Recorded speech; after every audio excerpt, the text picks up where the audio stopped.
Hello friends. Did you know that nearly 80% of those who watch my videos aren't subscribed? If you enjoy the content, I'd truly appreciate it if you hit that subscribe button. It helps a lot. Also, don't forget to leave a like and share your thoughts in the comments. Your interaction not only supports the channel's growth, but also helps these stories reach more people. Thank you all for being here. By the way, where are you watching from? Let me know in the comments.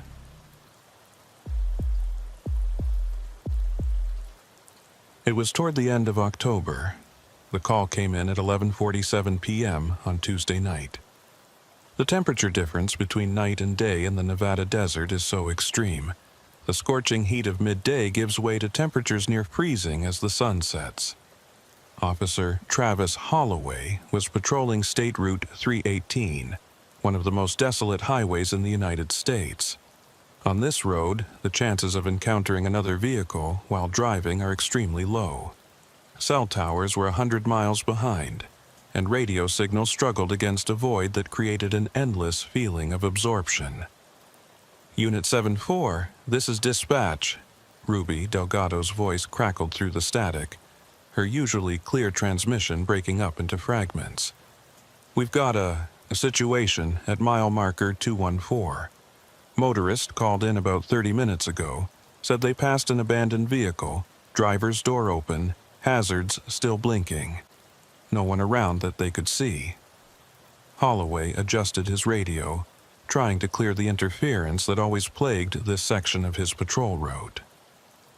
The dashboard clock showed 11:51 p.m., and he calculated the distance in his head. Mile marker 214 was about 23 miles from his current position, deep in the stretch locals called the Devil's Corridor, though no one could quite remember why it had earned that name. Some said it was because of the heat mirages that danced across the asphalt during summer days, creating illusions of water that had lured more than one desperate traveler to their death. Others claimed it was the way sound behaved out there, how voices could carry for miles or disappear entirely, how you could hear things that weren't there and miss things that were. Copy that, dispatch. I'm about 20 minutes out. Any details on the vehicle? Holloway accelerated slightly, his patrol car's headlights cutting through the darkness that pressed against the highway like a living thing. Out here, the darkness had weight, had presence. It wasn't just the absence of light, but something that actively pushed back against any attempt to illuminate it. Black or dark blue SUV, possibly a Tahoe or Suburban. Motorist didn't stop to investigate, said something felt wrong about it. They're not from around here, just passing through from Salt Lake to Vegas. Ruby's voice faded in and out, and Holloway could hear her adjusting something on her end, probably trying to boost the signal. Travis, be careful out there. I'm having trouble maintaining consistent contact with units tonight. Something's interfering with the signals worse than usual. Holloway had been with the Nevada Highway Patrol for 8 years. All of them spent patrolling these remote stretches where the desert stretched endlessly in every direction, where the night sky was so clear you could see satellites crossing overhead, and where help, if you needed it, was always at least an hour away. He'd seen plenty of abandoned vehicles in his time, overheated engines, blown tires, families who'd underestimated the distance between gas stations. But something about this call was already setting off his instincts, that sixth sense that cops developed after years on the job, the one that whispered when something was about to go sideways. The miles rolled by in hypnotic monotony, his headlights revealing the same endless stretch of cracked asphalt, the same scraggly desert vegetation clinging to life in the sandy shoulders, the same infinite darkness beyond. The radio continued to pop and hiss with static, occasionally catching fragments of transmissions from other units so far away they might as well have been on another planet. At 10:08 a.m., his headlights caught the reflective numbers on a green highway sign, mile marker 213. A minute later, he saw it. The SUV sat at an angle on the shoulder, its front end pointing slightly toward the desert. as if the driver had pulled over in a hurry or had lost control. The hazard lights were indeed still blinking, casting rhythmic amber pulses across the asphalt that seemed to emphasize the emptiness around them. As Holloway slowed his approach, his trained eye cataloged the details. Dark blue Chevrolet Tahoe, Nevada plates, recent model, probably not more than 3 years old. The driver's door stood open, interior dome light still on, casting a weak glow that barely penetrated the surrounding darkness. He pulled up behind the vehicle, positioning his patrol car at the proper angle to provide cover if needed, and radioed his position to dispatch. The response was mostly static, with Ruby's voice barely audible underneath the interference. He tried twice more before giving up, making a mental note to log the communication failure in his report. Out here, you learned to work with equipment failures as much as you worked with the equipment itself. Holloway stepped out of his patrol car, the cold desert air hitting him like a physical presence. The temperature had to be in the low 30s, maybe colder, and the wind that swept across the flat expanse carried with it the scent of sage and something else, something metallic that he couldn't quite place. He approached the SUV carefully, his flashlight beam sweeping the interior through the open door. The keys were still in the ignition, engine off but electronics still running. A cell phone lay on the passenger seat, screen dark. In the back, secured in a car seat, was a child's backpack, pink with unicorn decorations, looking impossibly out of place in the harsh reality of the desert night. The inside of the vehicle told a story of sudden departure. A coffee cup sat in the center console, still half full, the liquid cold to the touch when Holloway tested it with his finger.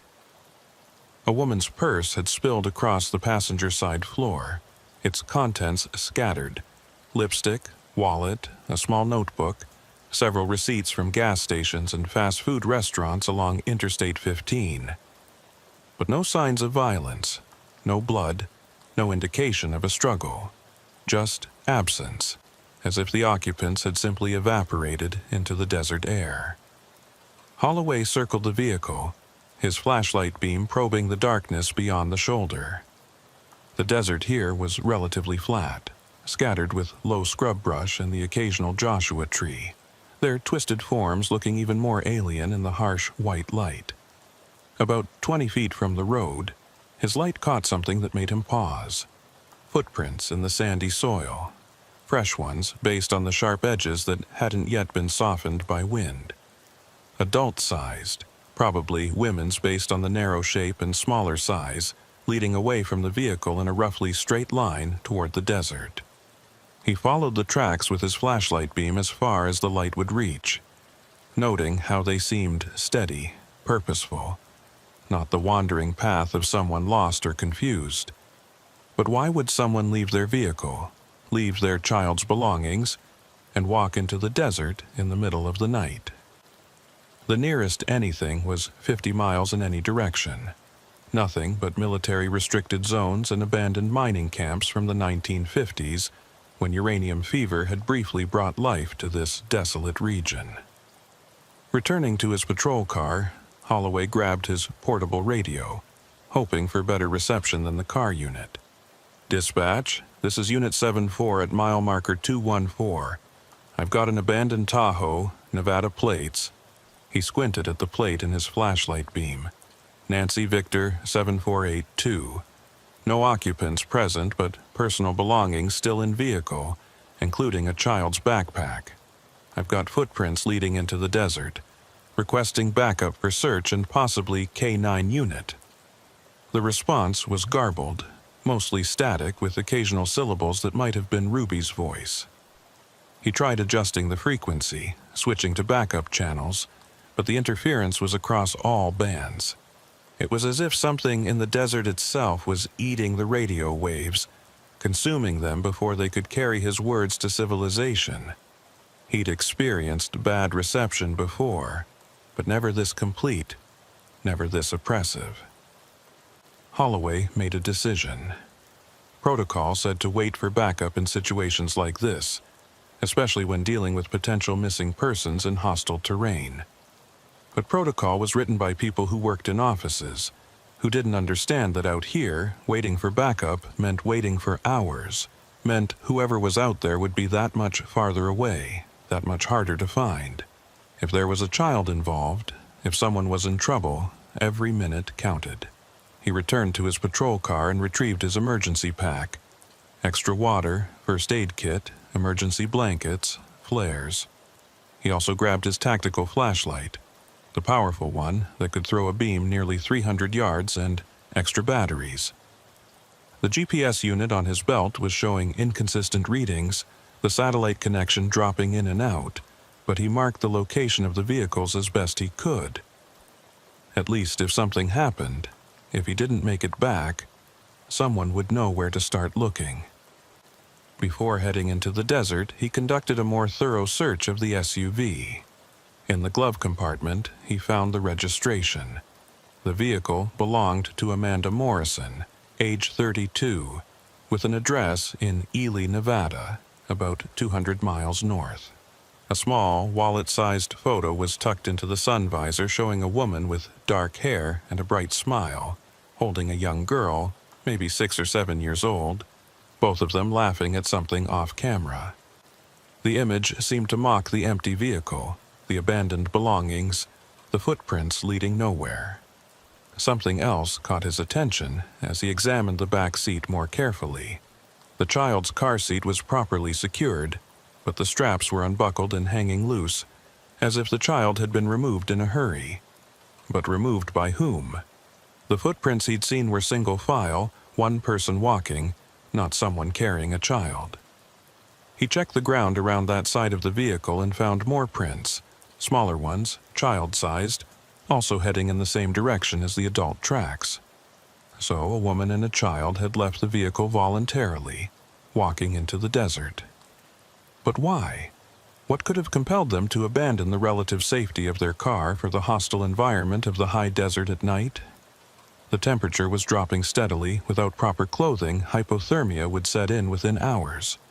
And that was assuming they didn't encounter any of the other dangers the desert offered.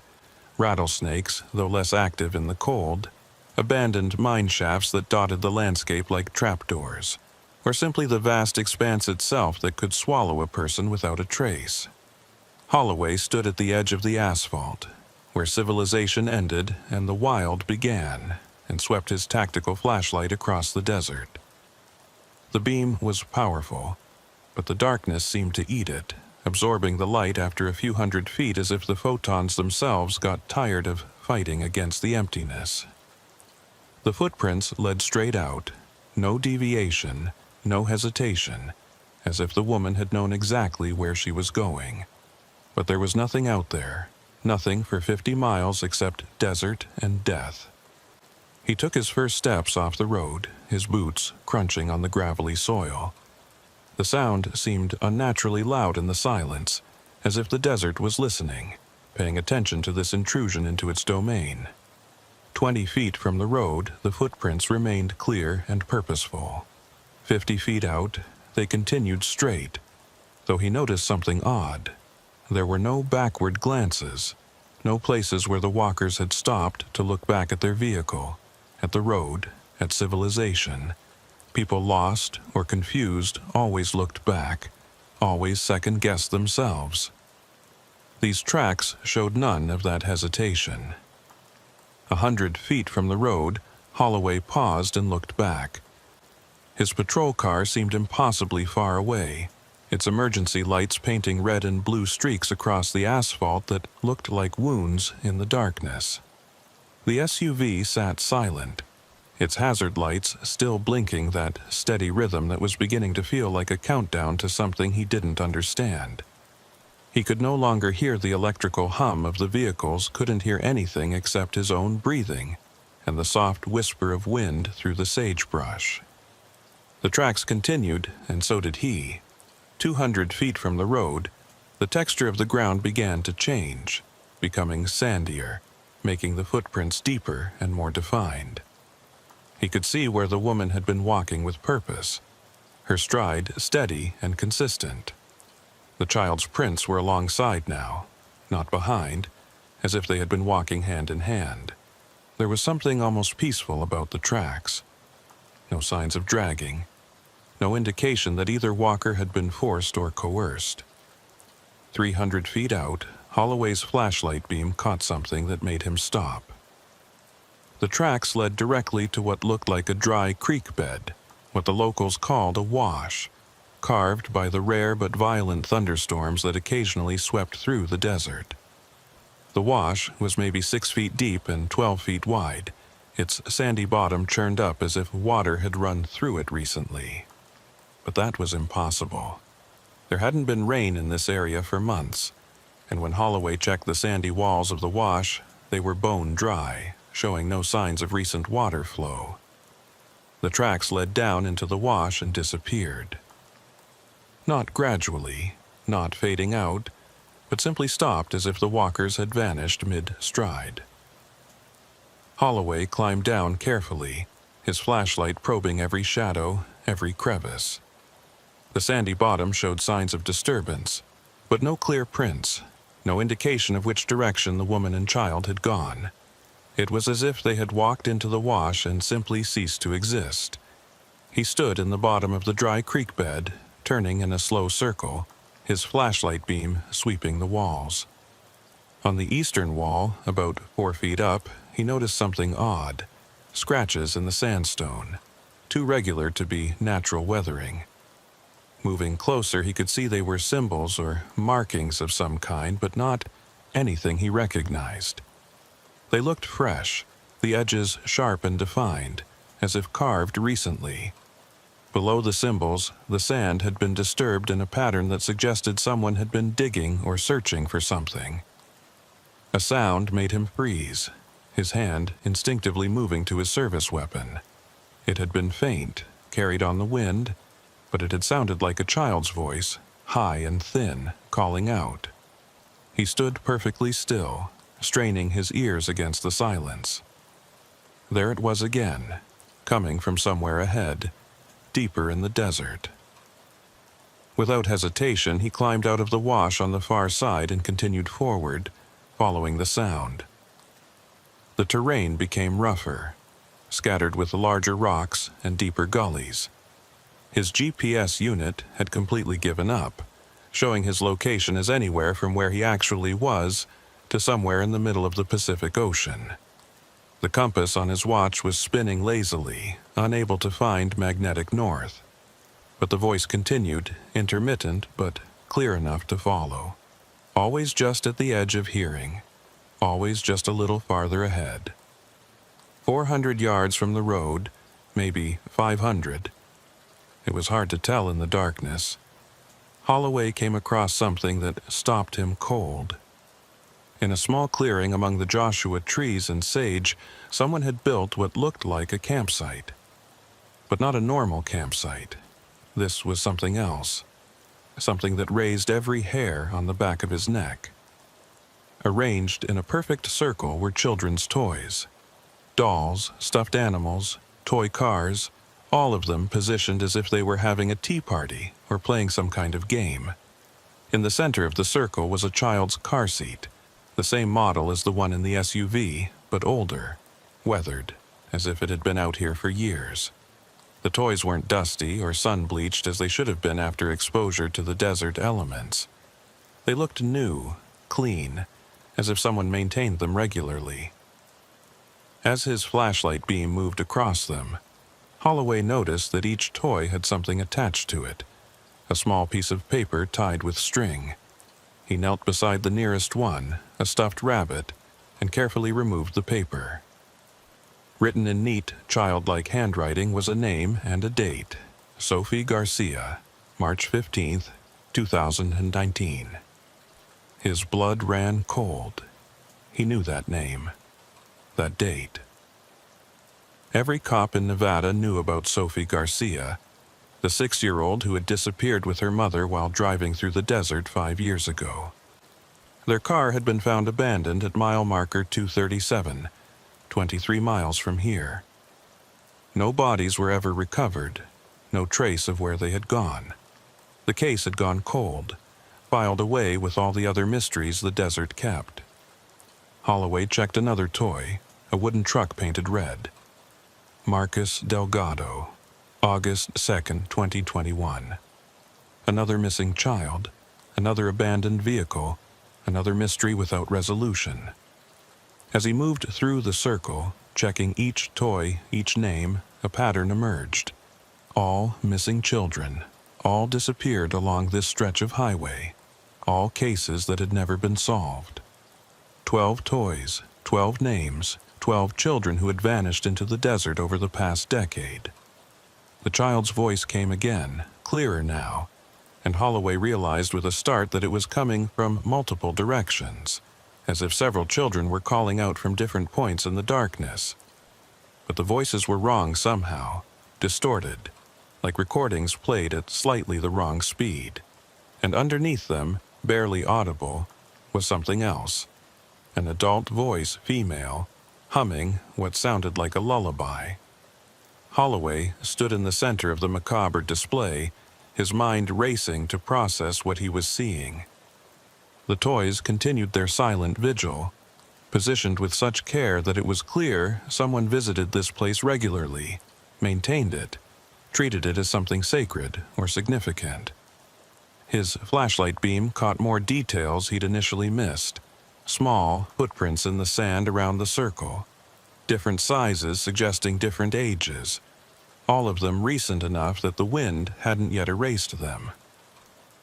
The humming grew louder, and now he could identify the tune, "Hush, Little Baby," but sung in a minor key that transformed the comforting lullaby into something unsettling. It seemed to be coming from beyond a rise to the north, where the desert floor elevated slightly into a series of low hills. The children's voices had stopped, leaving only that eerie humming that seemed to resonate with something deep in his primitive brain, the part that recognized danger even when the rational mind couldn't identify the threat.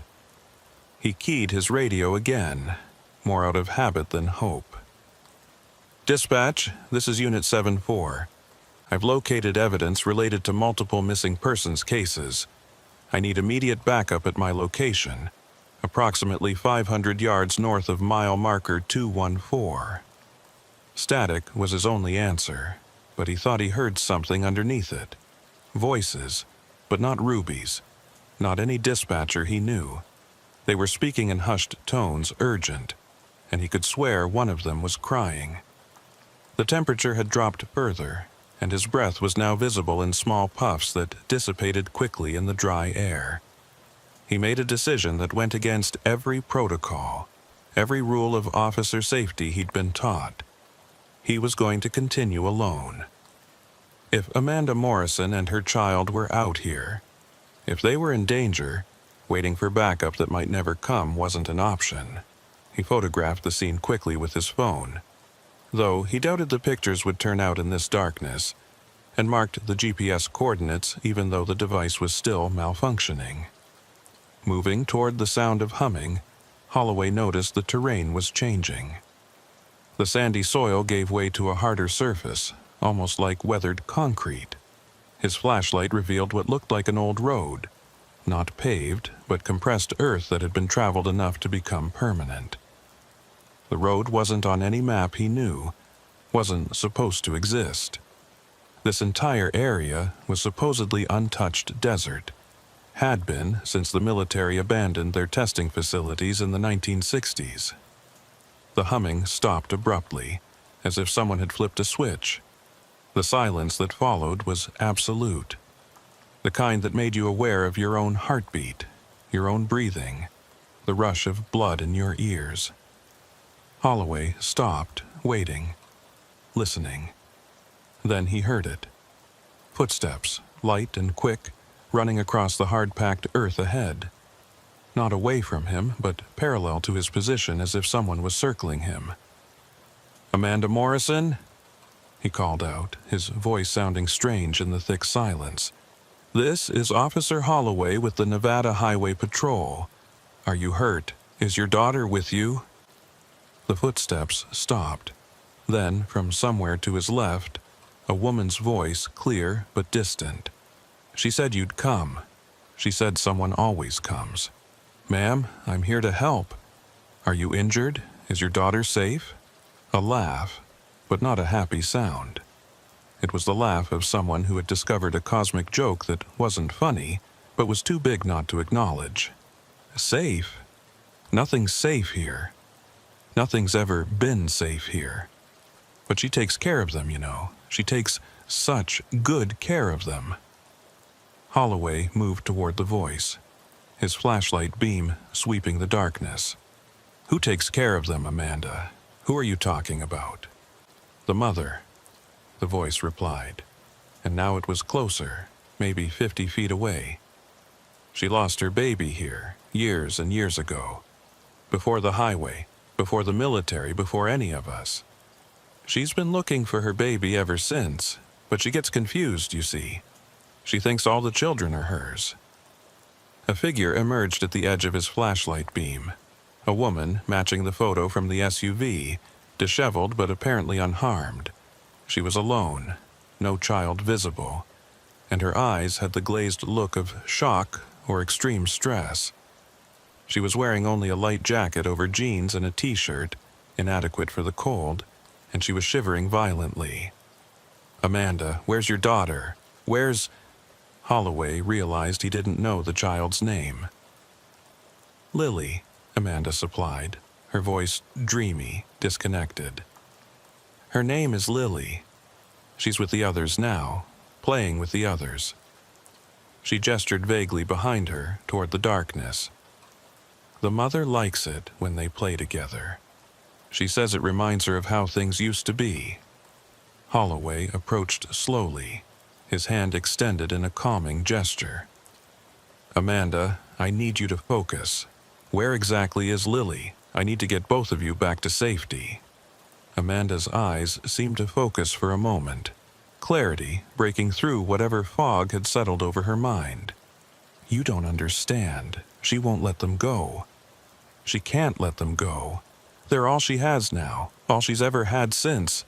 She trailed off, looking past Holloway toward the circle of toys. "Oh, you found her collection.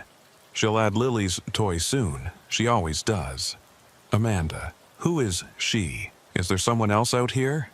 Before Amanda could answer, a child's giggle echoed through the darkness, followed by another, then another, until it sounded like a playground full of invisible children. But the sound was wrong. It had an echo to it, a hollow quality, like it was coming from underground. Holloway's flashlight beam whipped around, searching for the source, but there was nothing but empty desert and the oppressive darkness that seemed to press closer with each passing moment. "They're in the old facility," Amanda said, suddenly, as if remembering something important. "The underground part. That's where she keeps them, where she plays with them, but you can't go there. No one who goes there comes back the same. Some don't come back at all." "What facility?" Holloway demanded. But Amanda was backing away, shaking her head. "I tried to get Lily. I tried, but the mother, she's not human anymore. Maybe she never was. Maybe the desert changed her, or maybe she changed the desert. But she won't let Lily go, won't let any of them go." Tears were streaming down Amanda's face now. "She showed me the others. Some have been there for years. They don't age, don't grow, just play and play and play in the dark." Holloway reached for Amanda's arm, intending to secure her and get her back to his patrol car, but she jerked away with surprising strength. "No, I have to go back. I promised I'd come back. She said if I bring another child, she'll let Lily go.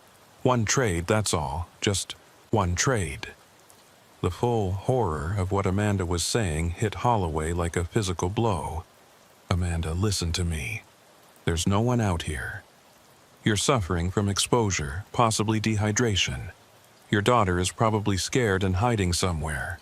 We need to organize a proper search." His words were cut off by a sound that made his blood freeze. Dozens of children's voices all calling out at once. "Come play with us. Come play with us." But underneath the words was something else, a deeper voice.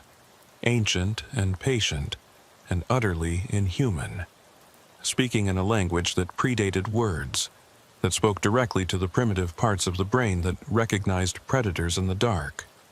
Amanda screamed and ran, not toward the road, but deeper into the desert. Holloway pursued, his boots pounding on the hard-packed earth of the hidden road. His flashlight beam bounced wildly as he ran, catching glimpses of Amanda's form ahead, always just at the edge of the light. The children's voices followed them, seemed to surround them, coming from above and below and all sides at once. The road led to what looked like a small hill, but as Holloway got closer he realized it was artificial, a mound of earth covering something beneath. Set into the side of the mound was a metal door, military style, heavy and rusted but standing open. Amanda disappeared through it without hesitation, and Holloway followed, his training screaming at him that this was a trap, that he should wait for backup, that entering an unknown underground structure alone was suicide. The beam of his flashlight revealed a concrete corridor sloping downward, walls sweating with condensation despite the desert climate above. The air was thick, musty, with an underlying sweet smell like overripe fruit. Emergency lighting strips along the walls provided a dim green glow, though they shouldn't have been functioning after decades of abandonment. Holloway could hear Amanda's footsteps ahead, echoing off the walls, leading him deeper. The corridor opened into a larger space, and Holloway stopped, his mind struggling to process what he was seeing. It was some kind of control room, filled with equipment that looked like it belonged in a 1950s science fiction movie. Banks of switches, reel-to-reel tape machines, oscilloscopes showing impossible waveforms. But that wasn't what made him freeze. It was the children. They stood in perfectly straight rows, like students at an assembly, all facing the same direction. There were at least 20 of them, ranging in age from perhaps 4 to 12. They were clean, well-dressed, showing no signs of distress or malnutrition. But they stood perfectly still, unnaturally still, not even breathing that he could see. Their eyes were open but unfocused, staring at something beyond the physical world. In front of them stood a woman, but calling her that seemed wrong. She was tall, too tall, her limbs slightly too long for her torso. Her hair was black and seemed to move independently of any air current, writhing like something alive. When she turned to face Holloway, he saw that her eyes were completely black. No whites, no iris, just endless dark that seemed to pull at his vision. "Another guardian," she said, and her voice was the layering of many voices. Child and adult, male and female, human and something else. "You've come for the children. They always come for the children.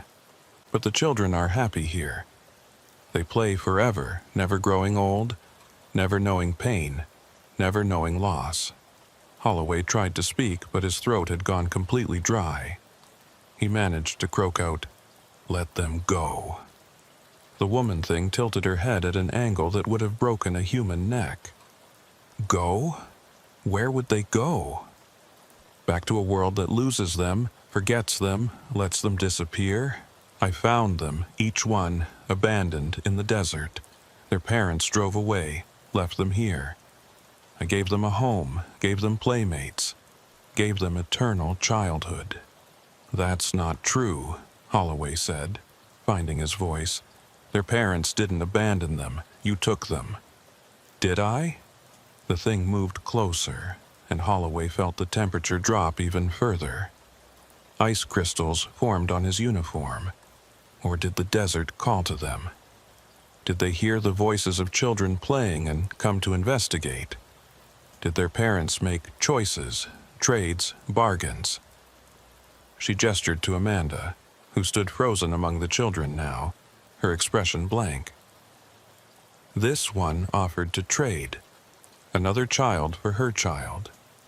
Such is the way of humans, always willing to sacrifice someone else. Holloway's radio suddenly burst to life, Ruby's voice cutting through clear as day. Travis! Travis, can you hear me?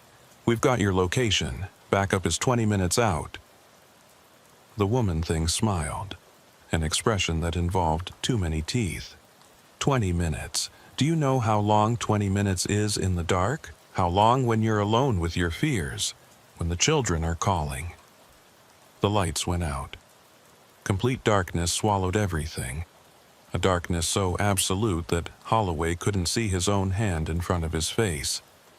His flashlight was dead, wouldn't even flicker. And in that darkness, he heard them.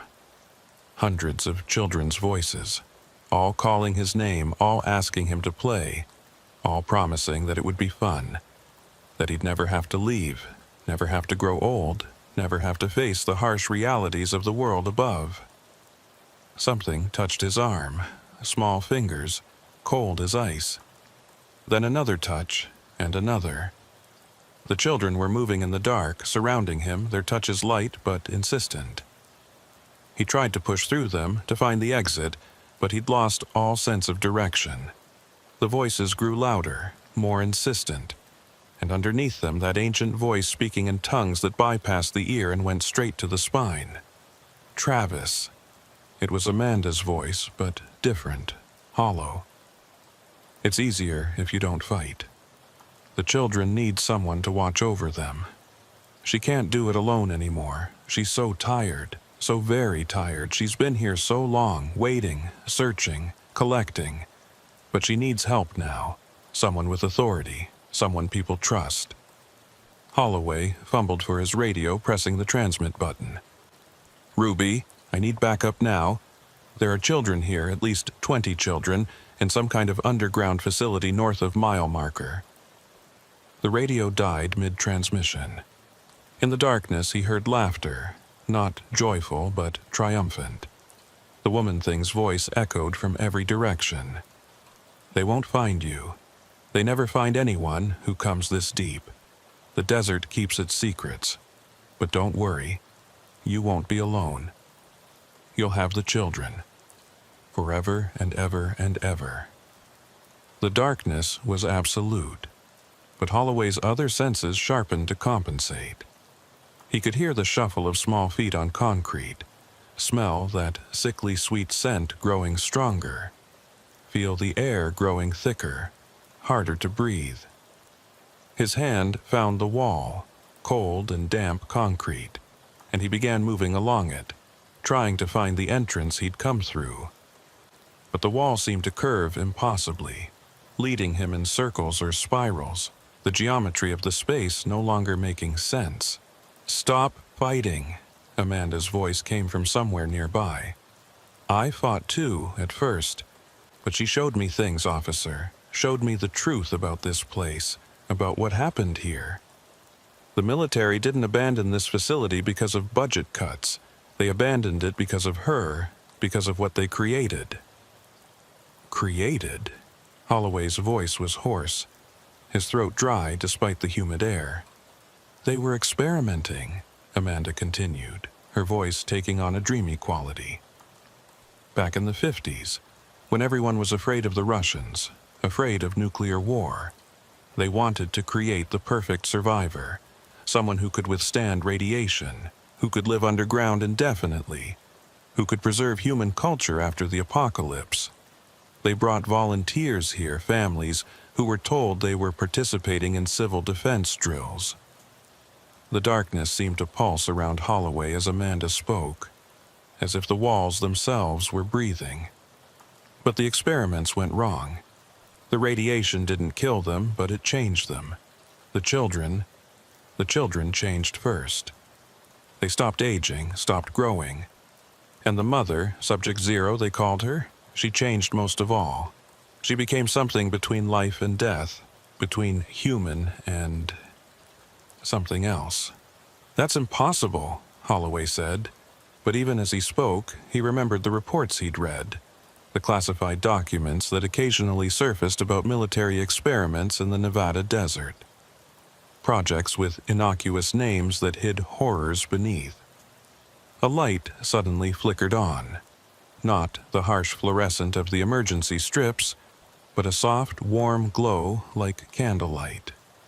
It illuminated a small section of the room, and Holloway saw her clearly for the first time. The woman thing sat in what had once been an observation chair, surrounded by monitors that showed static. But in the static, if you looked long enough, you could see patterns. Faces of children, playing, laughing, frozen in moments of joy. "They tried to kill us," she said, her multiple voices harmonizing in a discordant symphony. "When they realized what they'd created, they sealed the facility, pumped in gas, tried to burn us out. But we didn't die. We couldn't die. The children cried for so long, cried for their parents, for food, for water, for light. But I kept them safe, kept them together. And when the crying stopped, when they finally understood that no one was coming for them, they began to play." She stood, moving with that unnatural grace, and the lights followed her, maintaining that small circle of illumination. "The desert remembers everything, Officer Holloway. Every secret buried in its sands, every lie told under its sun, every life lost to its emptiness. And I am part of the desert now. We all are." The children began to move into the light one by one, and Holloway saw that Amanda had been right. They were from different eras. Some wore clothing from the 1950s, others from the 70s, 90s recent years. Their faces were peaceful, serene even, but their eyes were wrong, too old for their young faces, holding knowledge that children shouldn't possess. "Lily!" Amanda suddenly cried out, and a small girl separated from the group, running to her mother. But when they embraced, Holloway saw something that made his stomach turn. Lily's form seemed to flicker, like a TV with bad reception, solid one moment and translucent the next. "She's becoming like us," the woman thing explained. "A few more hours, and the transformation will be complete. Then she'll never leave, never grow old, never suffer the pains of adulthood. Isn't that what every parent wants? To keep their children young and innocent forever?" Holloway's hand found his service weapon, though he knew it would be useless here. These children have families, parents who are searching for them, who never stopped searching. "Families who drove through the desert and lost them," she countered, "who stopped for gas, for food, for rest, and found their children gone, who searched and called and cried, but the desert had already claimed them. I didn't take them. The desert gave them to me. Every child who disappears in this wasteland, every family broken by loss, they all become part of my collection." "But why?" Holloway asked. "Why keep them?" The woman thing's expression changed, and for a moment, he saw something almost human in those black eyes. Grief. Loneliness. A pain so deep it had transformed into something else entirely. "Because I lost my baby. My real baby, before all of this. She wandered into the desert while I was sleeping, exhausted from the journey west, seeking a better life in California. I searched for 3 days until my feet bled, until my voice was gone from calling her name.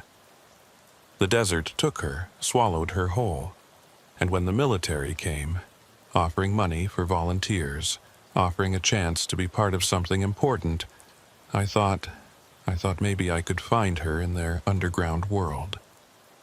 She moved closer to Holloway, and he felt the temperature drop even more. Frost formed on his eyebrows, his breath coming out in clouds. "But they made me into this instead, a mother without a child, a protector without purpose. So I gave myself a new purpose. Every child lost in this desert, I saved them. I keep them from the heat, the cold, the predators, the endless nothing that swallows everything. They're all my babies now, all of them, forever." "Officer Holloway." It was Ruby's voice, crackling through his radio, which had somehow come back to life. "We've got units converging on your position. There's something you need to know. We've been checking the records. There's no facility at your coordinates, no military base, no underground structure. According to everything we have, you're standing in empty desert." The woman thing smiled. "Of course there's no facility. Not anymore. Not in your world. We exist in the between spaces, the gaps in reality that the desert creates. We're here and not here, real and not real. The children who come to play with us, they slip through the cracks. And now you're slipping too." Holloway looked at his hands and saw they were becoming translucent, fading like an old photograph left in the sun. He could feel himself being pulled into whatever dimension or reality these things inhabited, feel the solid world losing its grip on him. "No," he said, forcing himself to focus, to remember his training, his purpose. "I'm not staying here." "You don't have a choice," the woman thing said sadly. "No one who finds us ever leaves. The desert doesn't allow it. You've seen too much, know too much. If you went back, you'd bring others. They'd try to save the children, try to destroy me. And then where would the lost children go? Who would care for them?" But Holloway wasn't listening anymore. He was thinking about the patterns he'd noticed. The abandoned vehicles always at mile markers, the consistent distance between disappearance sites, the way the footprints always led in the same general direction. This wasn't random. There was a logic to it, a set of rules that governed how this thing operated. "You can only take them at certain points," he said suddenly. "The mile markers, they're not random. They're where the barrier is weakest, where your reality touches ours." The woman thing's expression changed, became wary. "You're observant, but knowledge won't save you." "Maybe not," Holloway agreed. "But it might save them." He turned to Amanda, who was still holding Lily's flickering form. "Amanda, the mile markers. She can only manifest at specific mile markers. That's why your car broke down where it did. She made it happen. But it also means she has limits, boundaries." "Stop talking," the woman thing commanded, her multiple voices taking on a dangerous edge. But Holloway continued, 23 miles between each incident point. "It's not random. It's a pattern. Every 23 miles there's a weak point where she can reach through. And if there's a pattern, there's a way to break it." The children began to agitate, their serene expressions cracking to reveal something desperate underneath. They reached out toward Holloway, their hands becoming solid, grasping, pulling at his uniform. "Play with us," they chorused, but now it sounded like a plea rather than a demand. "Please play with us. We're so lonely. We're so cold." "That's it, isn't it?" Holloway said, understanding flooding through him. "They're not happy. They're trapped. You're not saving them. You're imprisoning them. They want to leave, but can't because you won't let them go." The woman thing rose to her full, impossible height, her form shifting and changing, becoming less human with each second. "They are mine!" The voice shook the walls, caused dust to rain from the ceiling. "The desert gave them to me. They are all I have." Holloway felt in his pocket and found his emergency flares. A wild idea formed in his mind. Fire. The one thing that had always held back the darkness. The one constant human tool against the unknown. He struck the flare, and brilliant red light exploded through the space. The children screamed and retreated, their forms becoming more translucent. The woman thing shrieked, a sound that was nothing like human vocalization, more like metal tearing. "Fire," Amanda breathed. "They tried to burn the facility. That's why she fears it." Holloway struck another flare, then another, throwing them into different corners of the room. The red light revealed the true nature of the space, not a military facility, but something organic, grown rather than built. The walls pulsed with veins of some dark substance, and the floor was soft, yielding, like flesh. They weren't in a building at all. They were inside something alive, something that had grown in the deep places beneath the desert. "Run!" Holloway shouted to Amanda. "Take Lily and run!" Amanda didn't need to be told twice. Clutching her daughter, whose form was solidifying in the flare light, she ran toward where the entrance had been. Holloway followed, striking more flares, leaving a trail of fire behind him.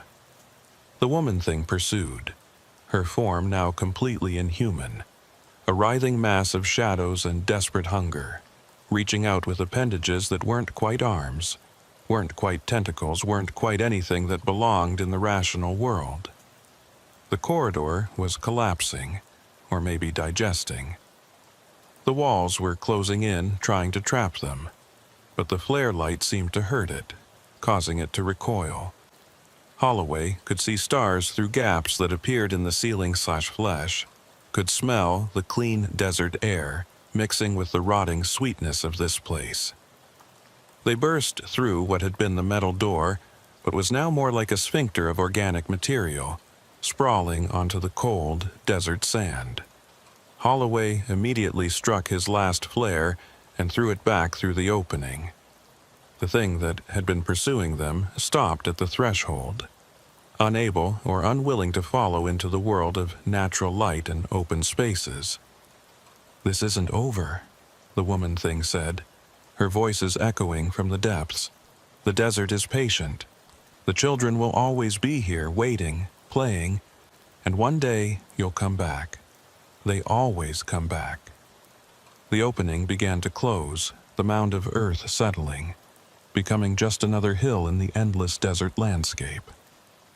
Holloway grabbed Amanda and Lily, and they ran, stumbling through the darkness toward the distant lights of the emergency vehicles that were now visible on the highway. Behind them, carried on the wind, came the sound of children singing, a lullaby in a minor key that would haunt Holloway's dreams for the rest of his life. The emergency vehicles had formed a semicircle on the highway, their lights turning the desert into a harsh landscape of red and blue. Holloway stumbled into the light, Amanda and Lily beside him, all three of them covered in dust and something else. A substance that looked like ash, but felt organic, alive. Paramedics rushed forward, wrapping them in thermal blankets, checking vitals, asking rapid-fire questions that Holloway couldn't quite process yet. "Jesus Christ, Travis," Sergeant Mike Rosen said, approaching with a mix of relief and concern on his weathered face. "You've been gone for 4 hours. Your last transmission put you 500 yards from the road, but we've been searching that area for the past 2 hours. There's nothing there but desert." 4 hours. It had felt like less than 1, maybe 2 at most. Holloway looked at his watch and saw that it had stopped at 12:47 a.m., the exact moment he'd entered the underground space. "The facility," he said, his voice hoarse. "There's an underground facility. Military, from the 1950s. There are children there, Mike. 20 of them, maybe more." Rosen exchanged glances with the other officers. "Travis, we've been over every inch of ground out there. Brought in ground-penetrating radar, the works. There's no facility, no underground anything except solid bedrock starting about 10 feet down." "That's impossible." Holloway turned to Amanda for confirmation, but she was focused entirely on Lily, holding her daughter as if she might disappear at any moment. The girl seemed solid enough now, but there was something different about her. Her eyes had that 1,000-yard stare that soldiers got after too much combat, too much exposure to things that shouldn't exist. "Ma'am," Rosen addressed Amanda, "can you tell us what happened? Where have you been for the past 4 hours?" Amanda looked up, her expression confused. 4 hours? We were only gone. It felt like days, maybe weeks. Time didn't work right there. The sun never rose, but it was never fully dark either. Just that green light, always that green light. Where? Rosen pressed. Where exactly were you? The place where the lost children play, Lily said suddenly, her voice small but clear. The mother keeps them there, where they can play forever and ever. She said I could stay too, be with the other children, but Mommy came for me.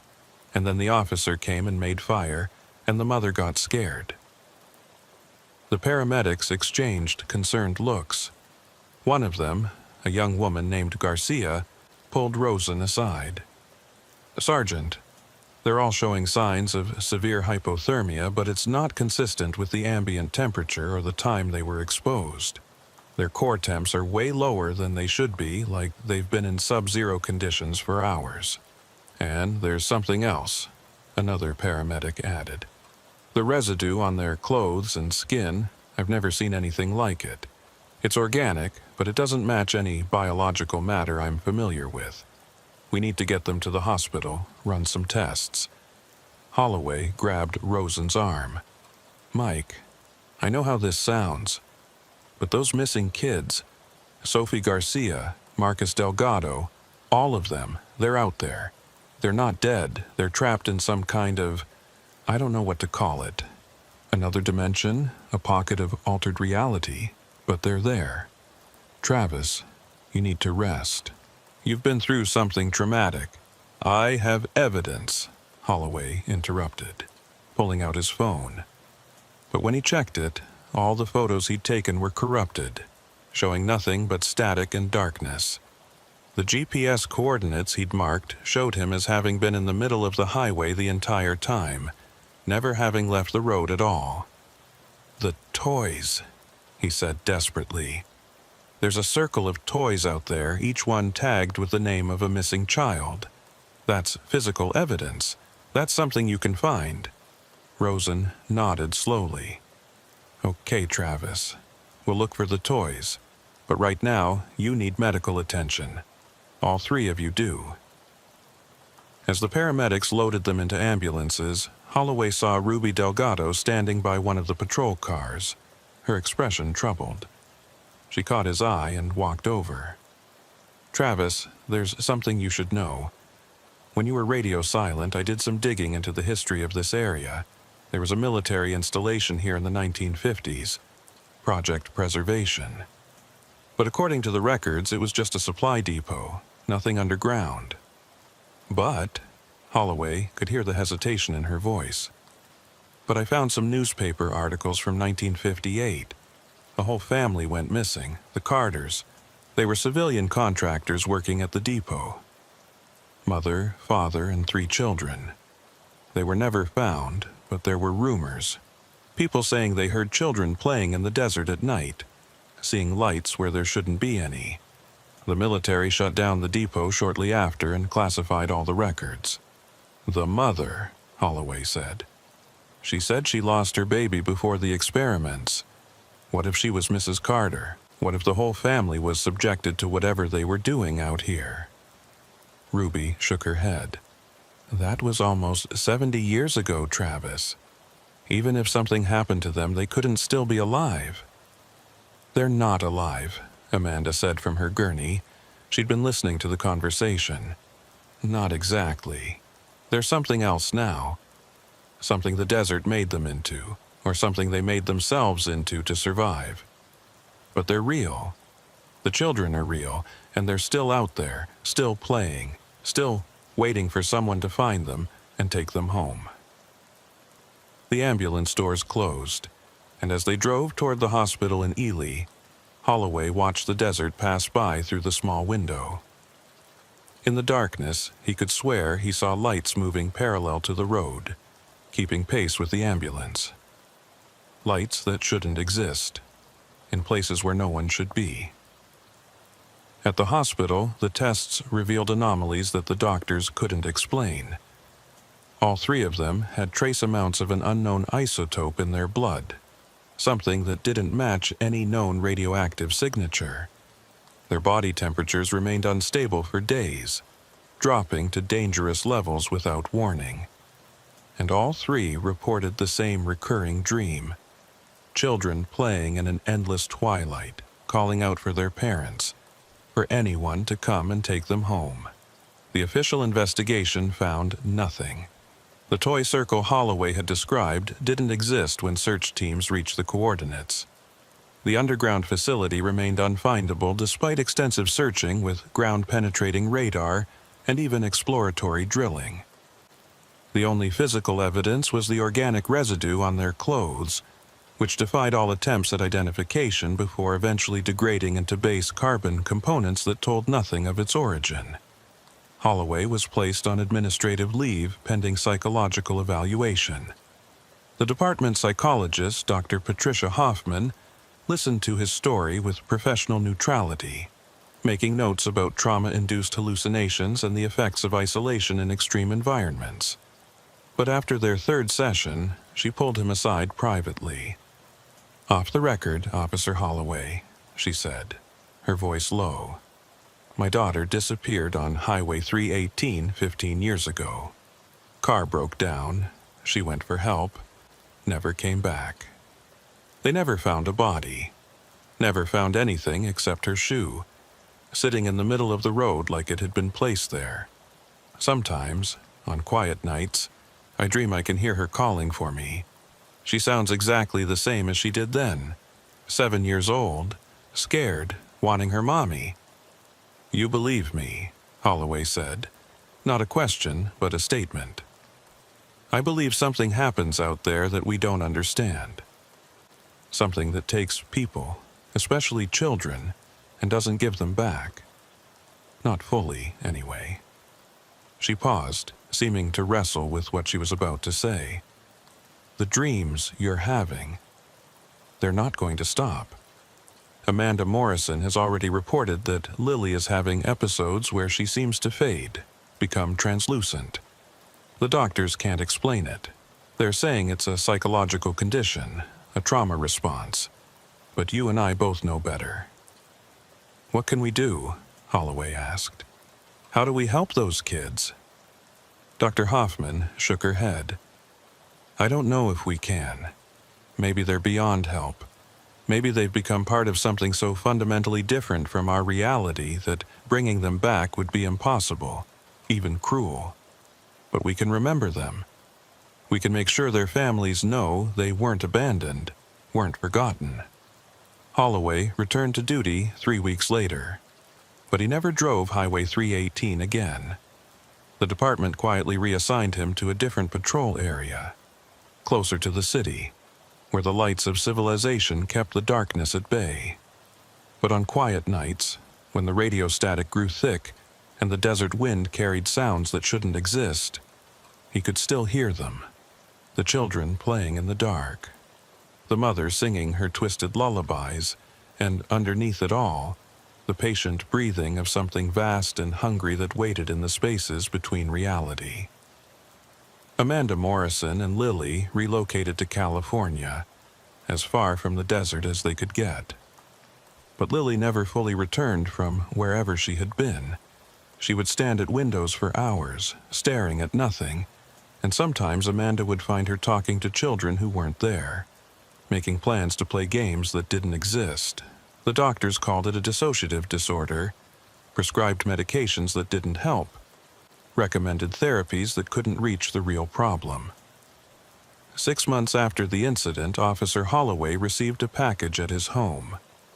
No return address, no postmark, just his name written in childish handwriting on brown paper. Inside was a toy, a small police car, the kind you might find at any dollar store. Attached was a piece of paper with a name and date: Travis Holloway, October 12, 2023. The date he had entered the underground space, the date he had almost become part of the collection. He drove out to Highway 318 one last time, not on duty, but in his personal vehicle. He stopped at mile marker 214, where it had all started. The SUV was gone, of course, towed away months ago. But there in the desert, just visible in his headlights, was a circle of toys, more than before. He counted 37 of them. each with a name tag, each representing a lost soul that the desert had claimed.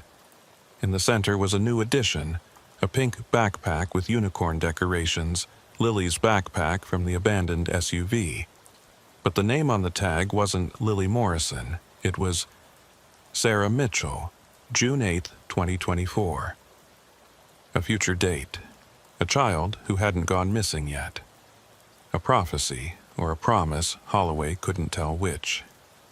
He got back in his car and drove away, but not before seeing them one last time in his rearview mirror. Translucent figures of children, standing in a row along the highway, waving goodbye. Or perhaps waving him back. In the middle of them stood the tall figure of the mother, her impossible form wavering between human and something else, between protector and predator, between savior and captor. The next morning, Holloway submitted his resignation from the Nevada Highway Patrol. He moved to Oregon, got a job in private security, tried to forget. But every time a child went missing, every time an Amber Alert lit up his phone, he wondered if they had found their way to that dark place beneath the desert, if they were playing now with the others, if they were calling out for someone to come and take them home. The desert keeps its secrets, but sometimes, in the deep of night when the world is quiet and the darkness presses close, those secrets whisper back. They tell of children who never grow old, of a mother who never stops searching, and of a place between worlds where the lost are found but never saved. They tell of Officer Travis Holloway, who went into the dark and came back changed, who knew the truth but could never prove it, who saved 2 souls but left dozens behind.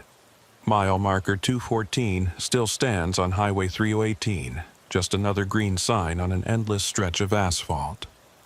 Motorists pass it every day, never knowing what lies beneath, what waits in the spaces between.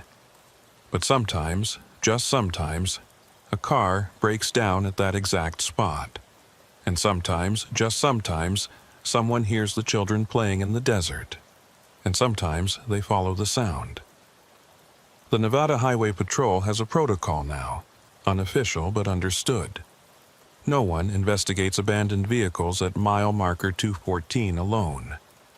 Always 2 officers, always during daylight, always with constant radio contact. They don't talk about why, don't put it in the official reports, but they know. They've heard the stories, seen the officers who came back changed, counted the children who never came back at all. The desert is patient. The mother is patient. The children have nothing but time, endless time, to play their games in the dark. And somewhere, in a facility that doesn't exist, in a place that can't be found, they're waiting. Waiting for the next car to break down, the next family to stop, the next child to hear their voices and come to play. Officer Travis Holloway never spoke publicly about what happened that night. The official report, heavily redacted, sits in a file marked Unexplained Phenomena in the basement of the Nevada State Police headquarters. But those who knew him, who saw the change in his eyes, who noticed how he would freeze when he heard children playing, they knew he had seen something that challenged the very nature of reality. 3 years later, a documentary crew investigating missing persons cases along Highway 3 and 18 requested an interview with Holloway. He declined, but sent them a single message. Some doors, once opened, can never be fully closed. Some truths, once learned, can never be forgotten. The children are still there. They'll always be there. And one day when the desert decides it's time, they'll come home. All of them. God help us when they do. The documentary was never completed.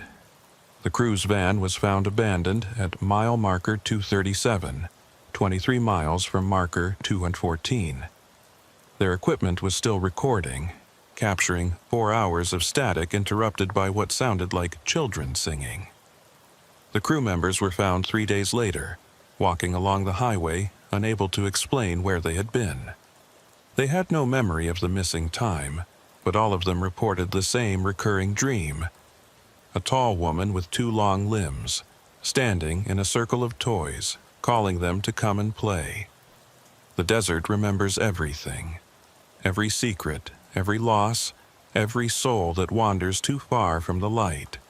And in the deep places, in the spaces between what is and what shouldn't be, the children play on. Forever and ever and ever.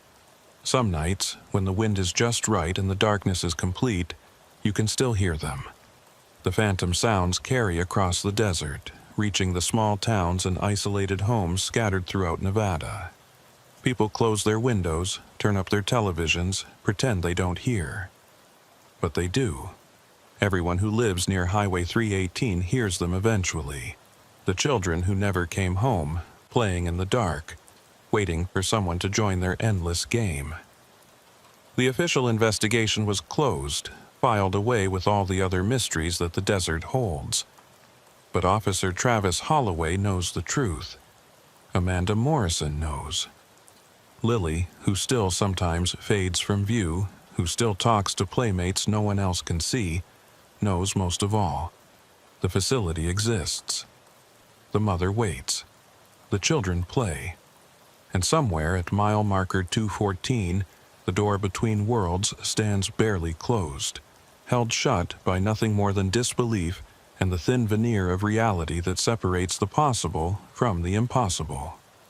One day, that door will open again. When it does, the desert will give up its secrets, and the world will learn that some mysteries are better left unsolved, some children are better left unfound, and some games should never be played. This is the true account of what happened on Highway 318 on the night of October 12, 2023. It is submitted here not as proof, for what proof could there be of something that officially never happened, but as a warning.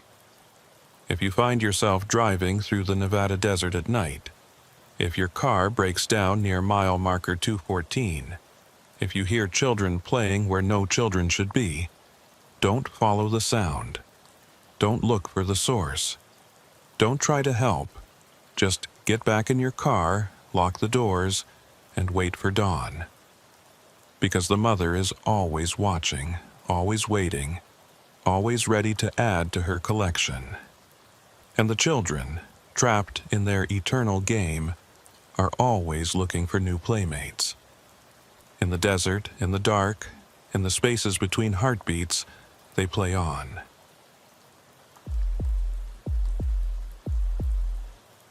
It was a Thursday night in early December. At 11:43 p.m., the call came in. Despite the scorching daytime heat of the Nevada desert, the night had cooled to the point where your breath was visible in the air. Senior Patrol Officer Dalton Reeve had been teaching Rookie Officer Jeremiah Sloan for 3 weeks the intricacies of patrolling the seemingly endless void that made up their jurisdiction. The jurisdiction consisted of 200 square miles of desert, abandoned settlements, and groups of people too stubborn or too poor to move to a more hospitable place. Unit 12, we've got a report of suspicious lights along the old power line service road, mile marker 17 off Highway 95. The dispatcher's voice crackled through their radio, competing with the ever-present static that plagued communications in this part of Nevada. Caller reports seeing vehicles and flashlights in an area that's supposed to be restricted. Possible illegal dumping activity. Reeve glanced at his rookie partner, who was already pulling up the location on their mobile data terminal. Sloan was 24, fresh out of the academy, all sharp edges and eager energy that hadn't yet been worn down by the reality of rural law enforcement. His uniform was still crisp despite 8 hours on patrol, his notebook filled with meticulous notes about every call they'd responded to. "That's the old Northern Electric Access Road," Reeve said, his voice carrying the weight of 15 years patrolling these roads. "Haven't been out there in maybe 6 months. Company abandoned that section of lines back in '08 when they rerouted through the valley. Nothing there now but rusted towers and tumbleweeds. Illegal dumping's been getting worse," Sloan observed, studying the map. That hazmat case last month where they found all those chemical drums near Goldfield. Different situation, Reeve corrected, turning their patrol unit north on Highway 95. That was organized crime stuff. This is probably just locals dumping construction waste or old appliances. Maybe someone's running a meth cook and needed somewhere isolated to dump their waste. The drive to mile marker 17 took them away from the faint glow of civilization and into the true darkness of the high desert. Out here, the stars were so bright they cast shadows, and the only signs of human presence were the occasional reflective highway markers and the distant red blinking of aviation lights on mountain peaks. The patrol car's headlights carved a tunnel through the darkness, revealing endless miles of sagebrush and Joshua trees. "You know," Sloan said, breaking the comfortable silence that had settled over them, "I grew up in Vegas, never really understood how dark it could get until I started this job. It's like the darkness has weight out here." Reeve nodded, appreciating the rookie's observation. Most city cops who transferred out here never adapted to the isolation, the vast emptiness that could swallow a person whole. But Sloan seemed to get it, understood that the desert was as much their partner as it was their adversary. They found the service road entrance easily enough, a gap in the fence line marked by a rusted gate that hung open, its chain cut years ago and never replaced. The road itself was barely distinguishable from the surrounding desert, just two ruts worn by utility trucks that hadn't traveled this way in over a decade. Fresh tire tracks were visible in their headlights, multiple sets, some appearing quite recent. Multiple vehicles, Sloan noted, leaning forward to study the tracks. Different tread patterns. This wasn't just one person dumping trash. Reeve felt the first prickle of unease. In his experience, illegal dumpers were solitary creatures working alone to avoid witnesses. Multiple vehicles suggested something more organized, more deliberate. He picked up the radio. "Dispatch Unit 12, we're at the service road entrance. Multiple vehicle tracks heading in. We're going to investigate. Road conditions are poor, might lose radio contact in the valleys." "Copy that, Unit 12.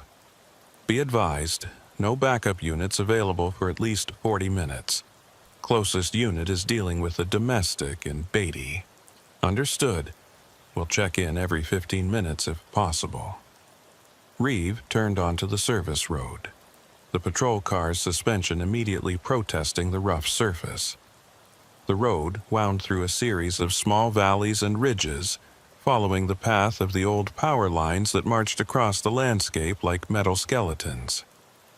Every few hundred yards, they passed another tower, the steel latticework twisted by weather and time, insulators shattered by target shooters or storms. 3 miles in, Sloan suddenly pointed ahead. "There, you see that?" Reeve saw it, a faint glow in the distance, appearing and disappearing as the road curved, not steady like a campfire or work lights, but intermittent, moving. Flashlights maybe, or vehicle lights being turned on and off. "Kill our lights," Reeve instructed, switching off their headlights and relying on the moon and stars for navigation. The patrol car crept forward at barely 5 miles per hour, both officers straining to see in the darkness. The desert, that had seemed empty moments before, now felt full of potential threats, every shadow possibly concealing someone or something. They rounded a curve and found themselves looking down into a wide valley, maybe half a mile across. At the bottom, partially hidden behind a cluster of large rocks, were the lights. Definitely flashlights, at least 4 or 5 of them, moving around what appeared to be several vehicles. "What are they doing?" Sloan whispered, as if the people below might hear them from this distance. Reeve pulled out his binoculars, switching to night vision mode. The green-tinted world that appeared showed him 5 figures moving around 3 vehicles, 2 pickup trucks, and what looked like a van. They were unloading something from the van, carrying objects to a spot near the rocks where they'd apparently been digging. The objects were the right size and shape to be drums or barrels. Illegal hazmat dumping, Reeves said quietly. This is bigger than just some locals getting rid of trash. We need to call this in, get hazmat team rolling. But when he reached for the radio, all he got was static. They'd descended too far into the valley, and the iron-rich rocks were blocking their signal. They'd have to climb back up to the ridge to make contact. "Should we go back?" Sloan asked, tension clear in his voice. Reeve considered their options. Protocol said to maintain visual contact with suspected illegal dumping until backup arrived, to prevent the suspects from fleeing and to preserve the chain of evidence. But Protocol also said not to approach potentially dangerous hazmat situations without proper equipment and backup. "We observe and document for now," Reeve decided. "Get photos if you can. We'll need evidence for the EPA investigation."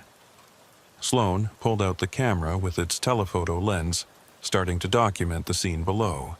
But as he did, Reeve noticed something that made his blood run cold. One of the figures below had stopped moving and was looking directly up at their position. Even though they were in darkness, even though they were hundreds of yards away, the figure was staring right at them. The figure raised something, a radio or phone, and suddenly all activity below stopped. All 5 figures turned to look up at the ridge where the patrol car sat. Then, moving with practiced coordination, they began walking toward their vehicles. "They're leaving," Sloan said. "Should we intercept?" "Negative. 5 suspects, probably armed, definitely organized. We wait for them to clear, then we document the dump site." But even as Reeve said it, he felt something was off.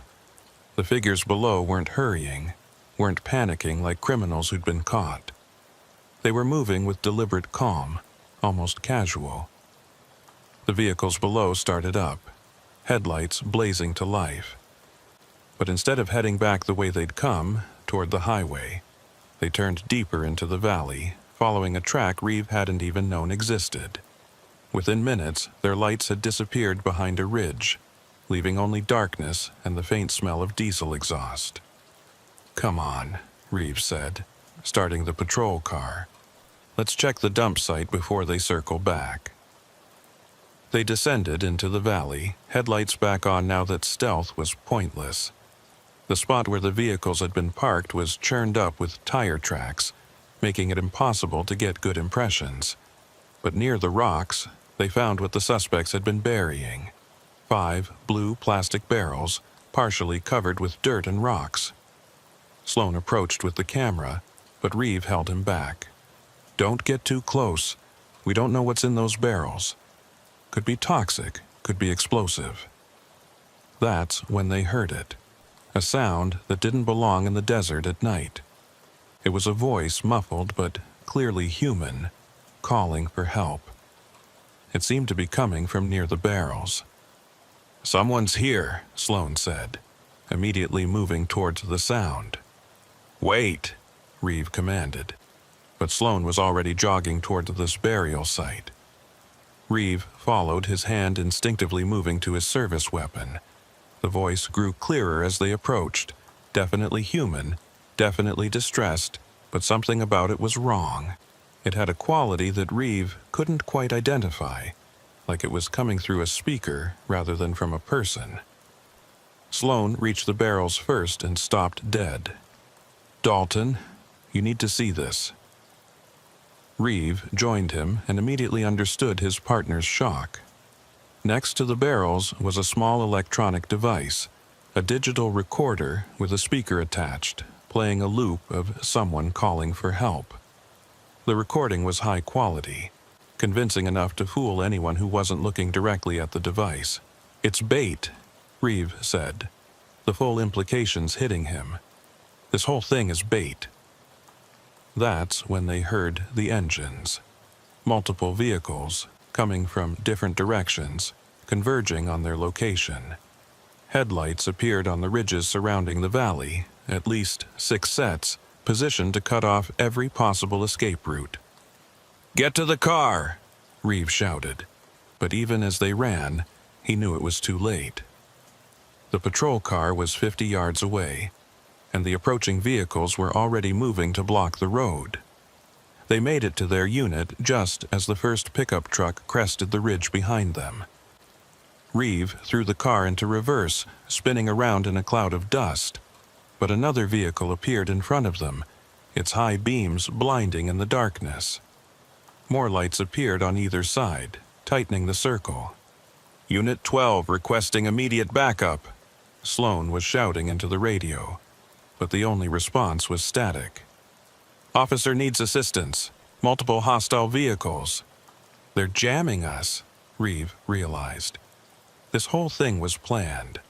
They wanted to draw a patrol unit out here. The vehicles had stopped now, forming a rough circle around the patrol car, their engines idling. Reeve counted at least 7 trucks and vans, all with their high beams on, creating a wall of blinding light. He couldn't see the drivers or passengers, couldn't tell how many people they were dealing with. "What do we do?" Sloan asked, his hand on his weapon. "We stay calm," Reeve said, though his own heart was racing. "We're law enforcement. They haven't actually done anything threatening yet. Could be they just want to scare us off." But even as he said it, he noticed something that made his stomach sink. Scattered across the service road, glinting in the headlights, were hundreds of broken glass fragments. They'd been spread deliberately, carefully, to ensure that any vehicle trying to leave would blow its tires. This wasn't just a trap. It was a carefully prepared killing ground. The radio in their patrol car suddenly crackled to life, though not with dispatch. A voice, distorted by electronic filtering, spoke, "Officers, please step out of your vehicle. We need to have a conversation." "Don't acknowledge," Reeve instructed Sloan. "We don't negotiate with Officer Dalton Reeve," the voice continued. 15 years with Nevada Highway Patrol. Wife Margaret, daughter Ashley, currently a sophomore at UNR. Officer Jeremiah Sloan, 3 weeks out of academy. Parents David and Ruth live in Summerlin. The personal information hit like a physical blow. These people had done their research, knew who they were dealing with. This wasn't random. They'd been specifically targeted. "You have 2 choices," the voice continued. "Step out of your vehicle and have a civilized discussion, or things become significantly less pleasant for everyone involved. You have 30 seconds to decide." Reeve's mind raced through their options. They couldn't drive out. The glass would shred their tires in seconds. They couldn't call for backup. The radios were jammed. They could stay in the vehicle, but that would only delay the inevitable. These people had planned this too carefully to not have contingencies. "Dalton," Sloan said quietly, "what the hell have we driven into?" Before Reeve could answer, one of the vehicles moved. A large truck with a reinforced front bumper accelerated toward them, not fast enough to ram, but fast enough to make its intention clear. It stopped just feet from their rear bumper, boxing them in even more. 20 seconds, the voice said. "We get out," Reeve decided. "But we stay together, keep our weapons holstered but accessible. These people went to a lot of trouble to get us here. They want something. Let's find out what." "This is insane," Sloan protested. "We can't just..." 10 seconds. "Trust me, rookie. Sometimes the only way out is through. We get out, we assess, we survive. That's the only goal right now. Survival."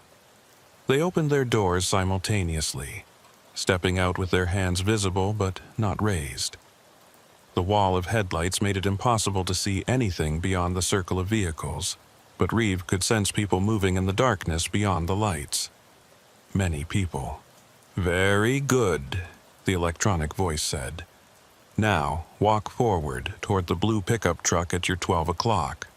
Reeve and Sloan moved forward slowly, their boots crunching on the broken glass.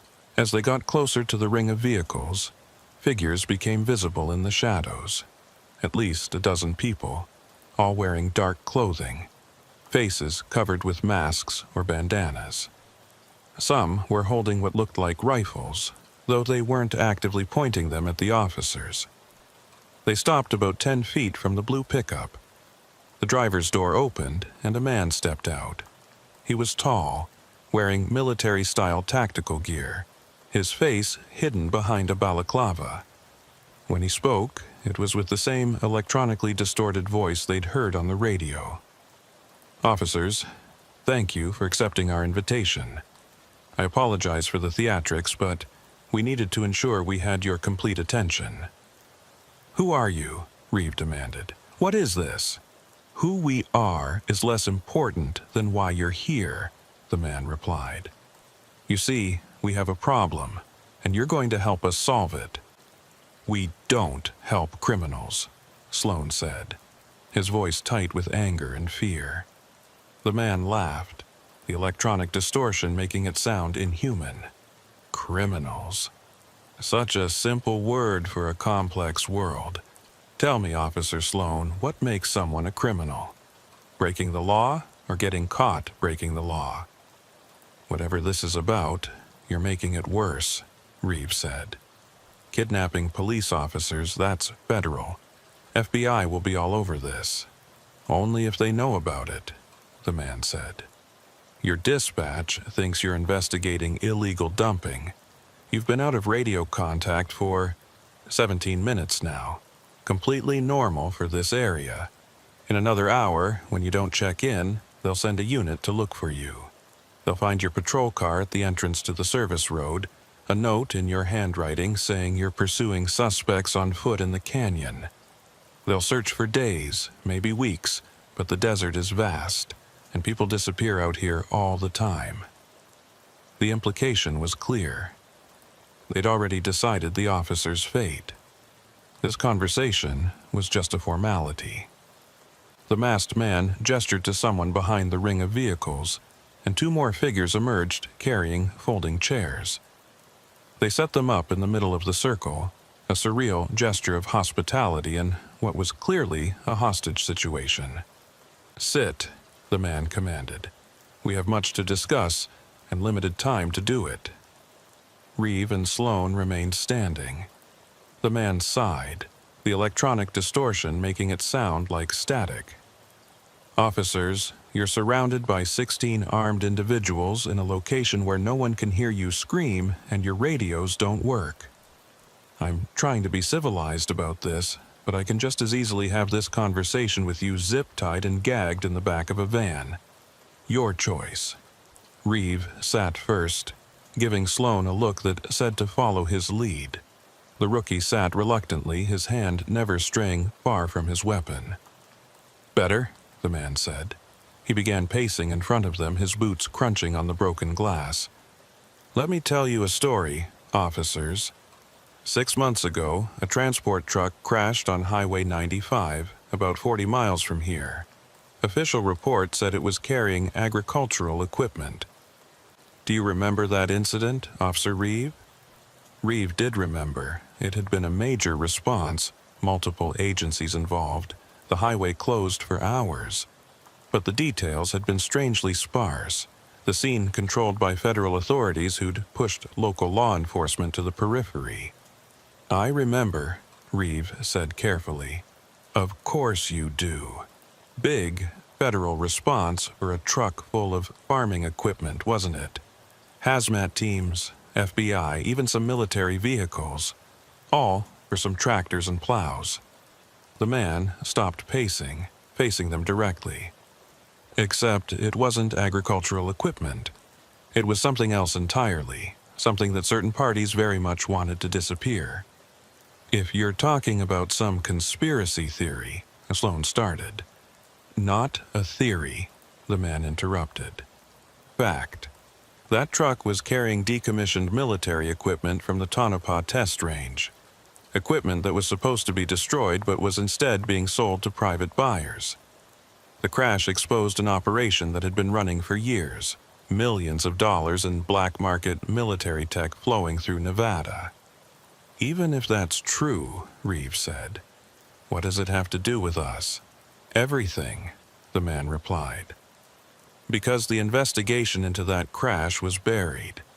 The officers who responded first, who saw what was really in that truck, they were reassigned, retired early, or simply disappeared.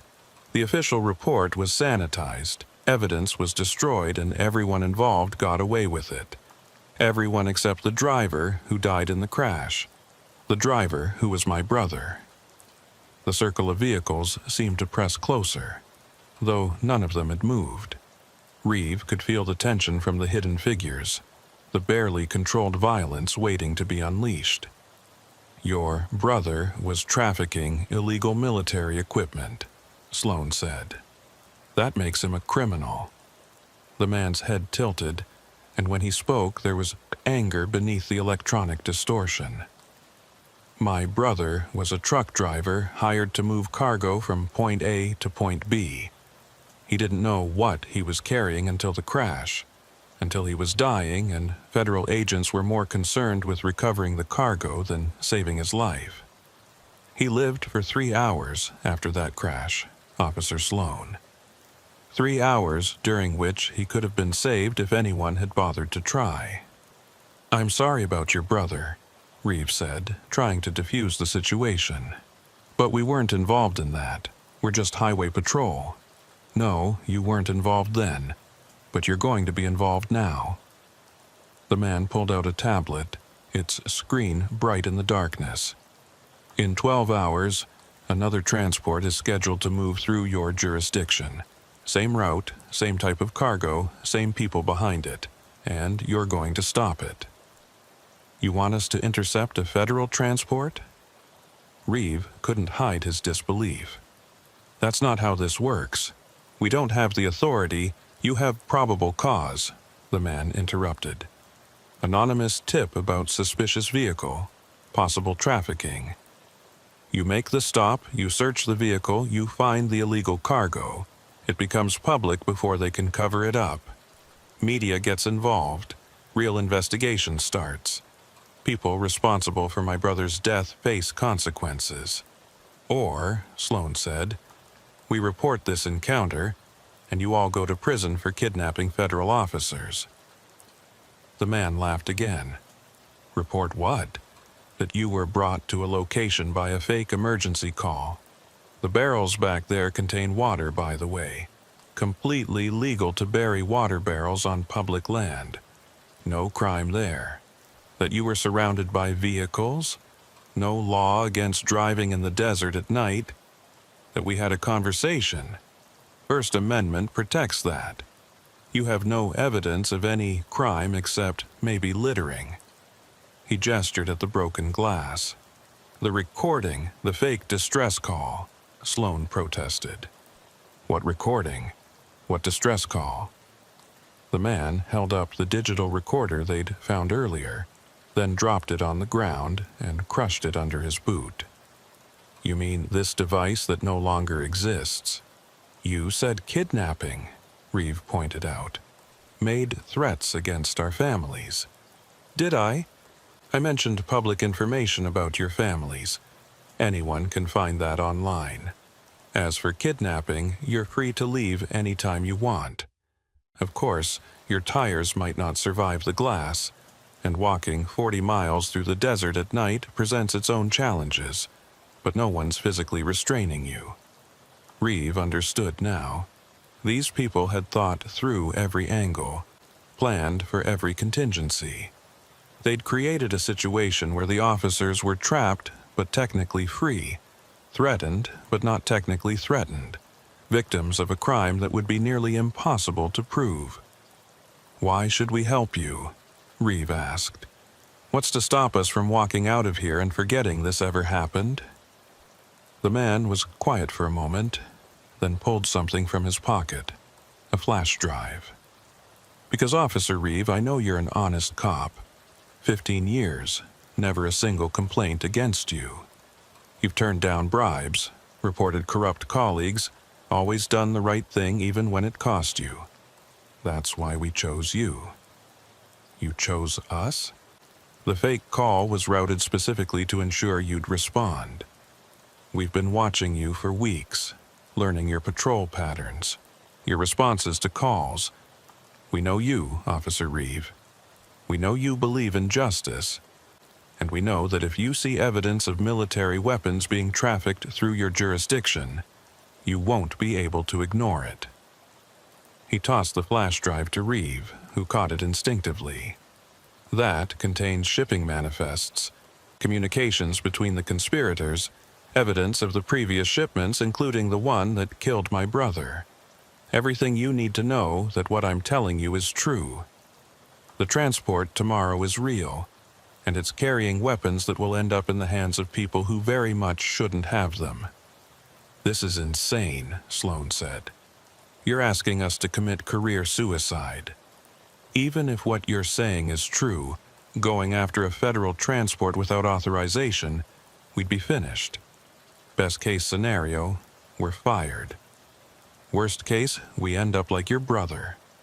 Or, the man said, you become the officers who exposed a massive conspiracy. Heroes who prevented military weapons from reaching terrorists or cartels. Your careers wouldn't be over. They'd be made. And if we refuse, Reeve asked, though he suspected he already knew the answer. The man didn't respond immediately. Instead, he nodded to someone outside the circle of light. A moment later, 2 more figures appeared, dragging something between them. As they got closer, Reeve's blood ran cold. It was a person, bound and gagged, barely conscious. But not just any person.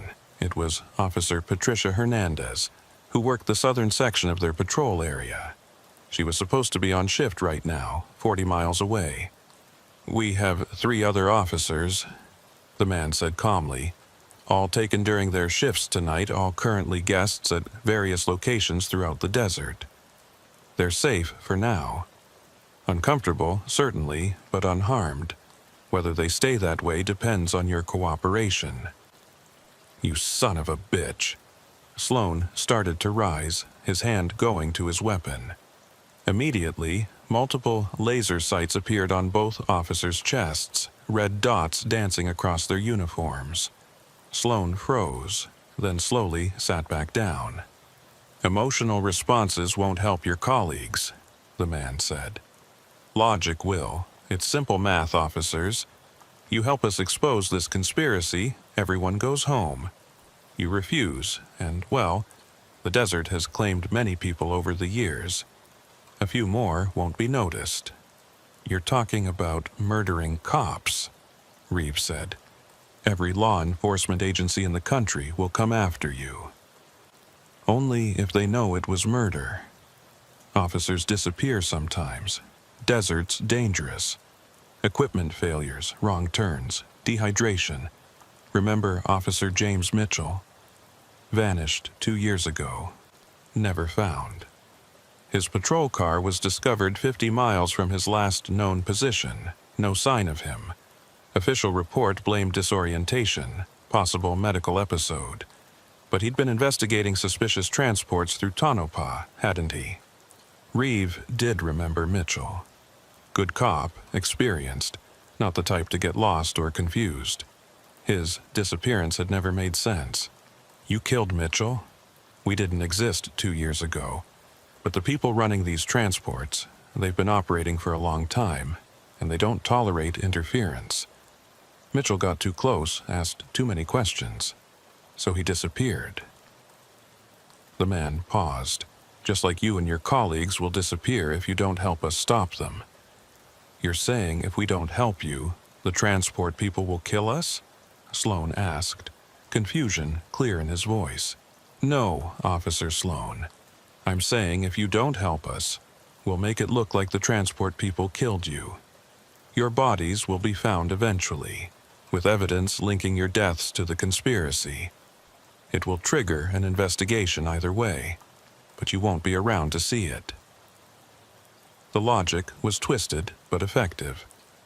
Help them and survive as heroes, or refuse and die as martyrs. Either way, the conspiracy would be exposed, but only one option left them alive. The transport, Reeve said slowly. What exactly are you expecting us to do? The man pulled out another tablet, showing a map with a route highlighted.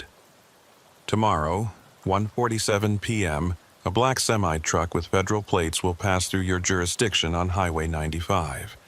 It will be traveling at exactly the speed limit, all paperwork in order, completely legal in appearance. But you'll receive an anonymous tip about suspicious cargo. You'll make the stop, request to search the trailer. They'll refuse, claim federal jurisdiction. You'll insist, maybe mention recent terrorist threats, the need for local law enforcement cooperation.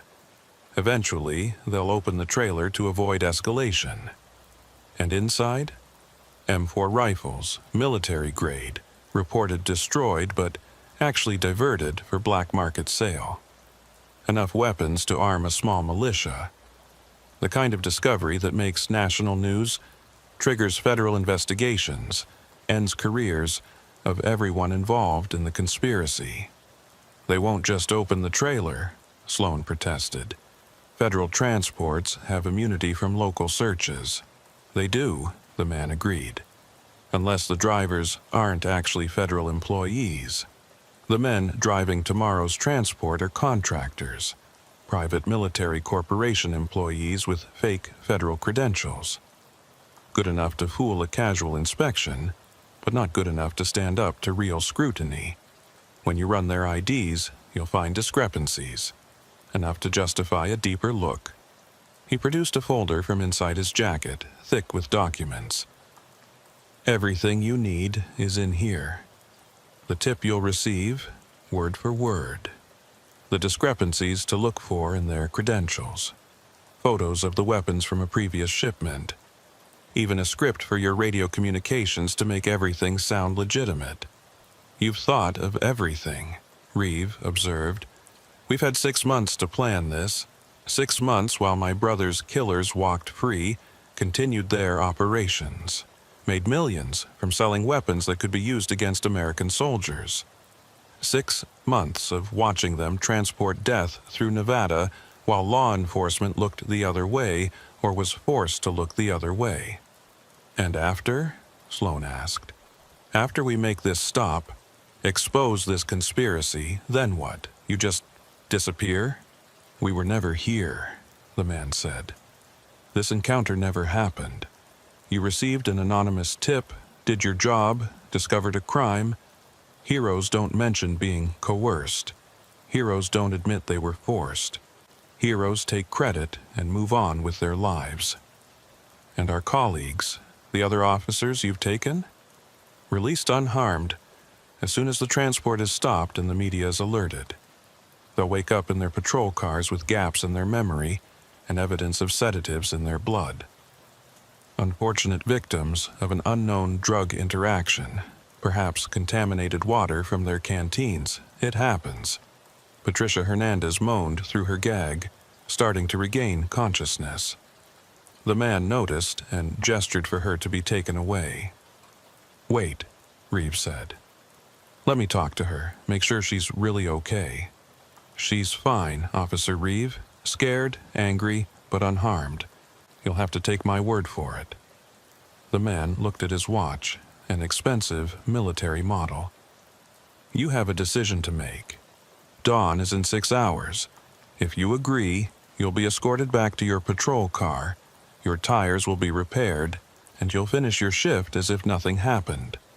Tomorrow, you'll make the stop that changes everything. If you refuse, he didn't need to finish. The implications were clear.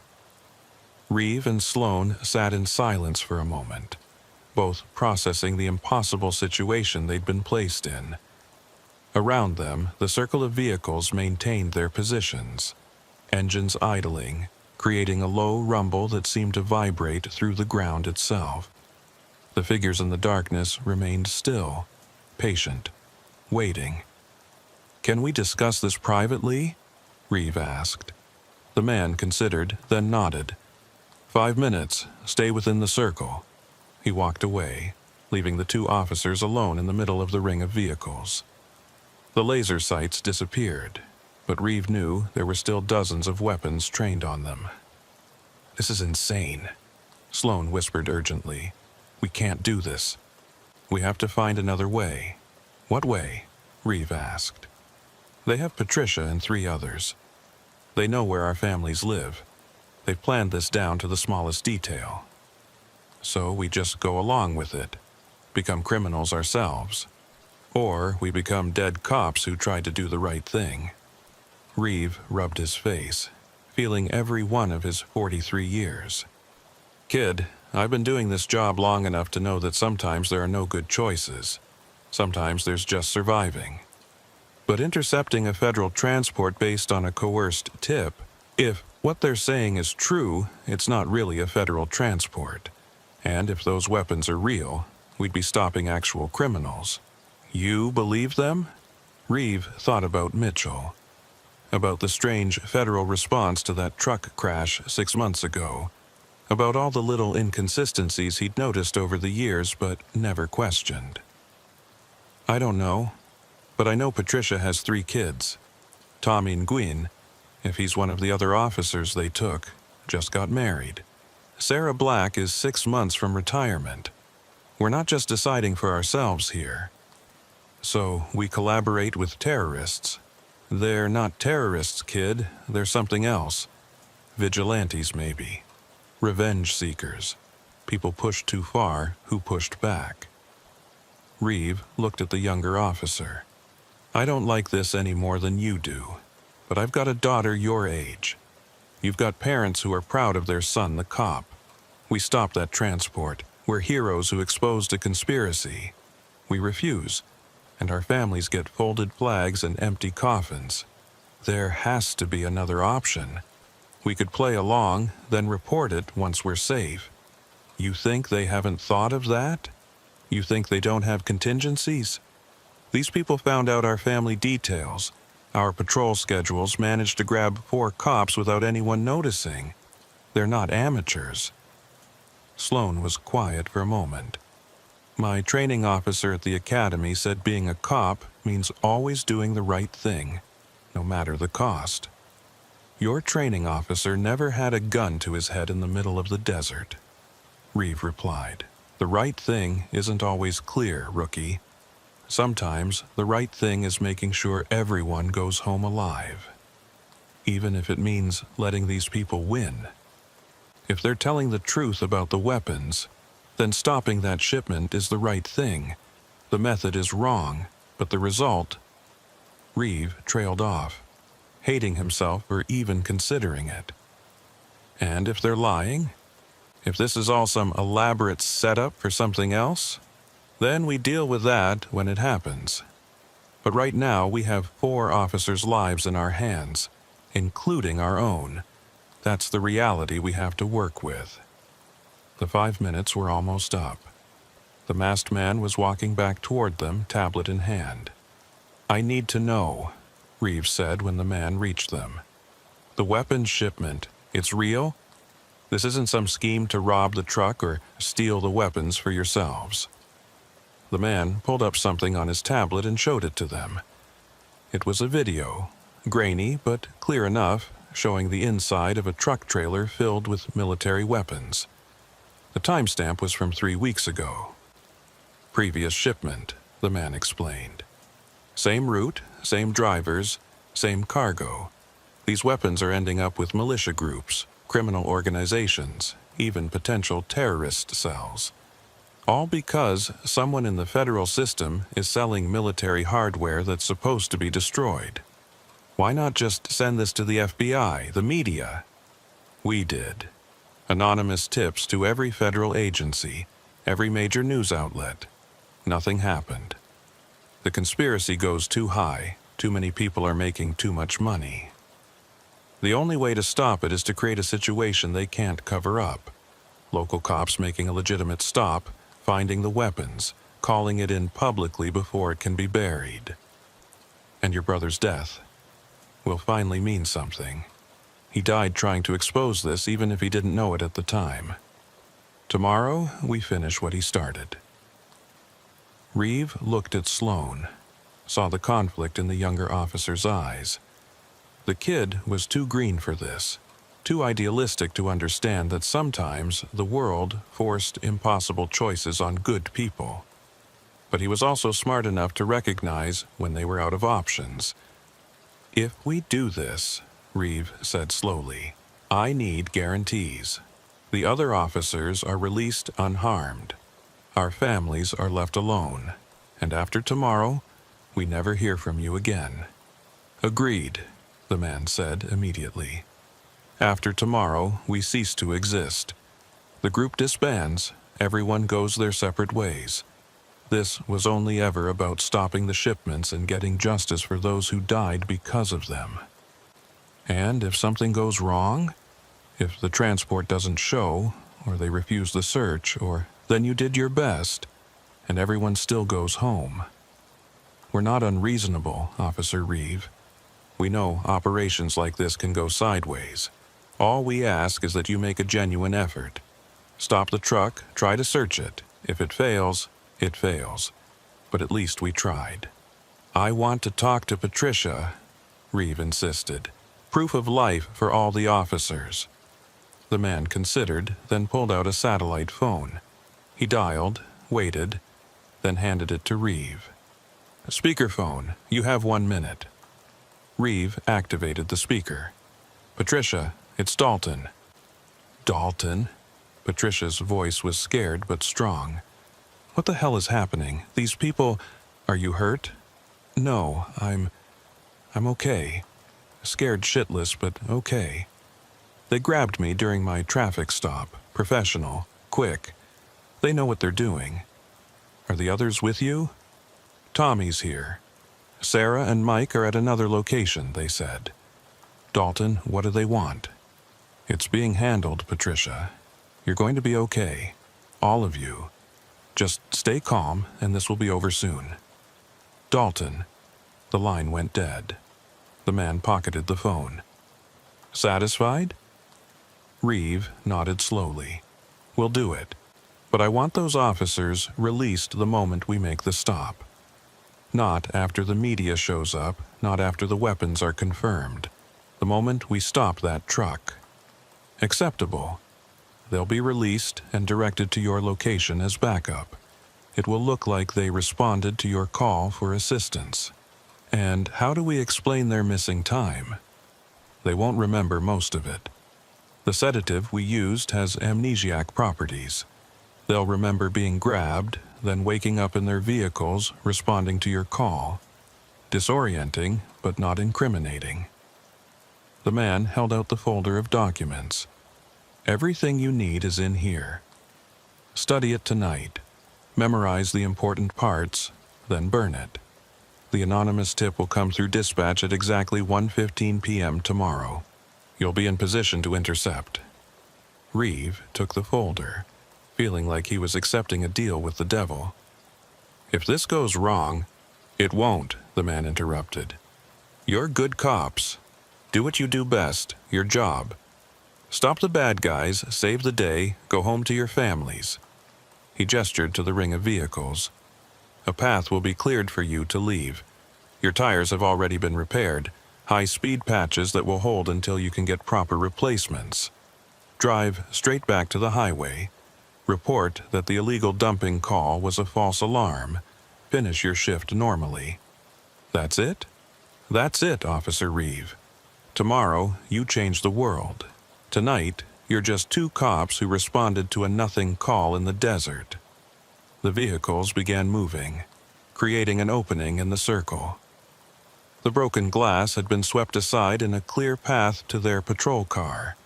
It was also organized, so precise.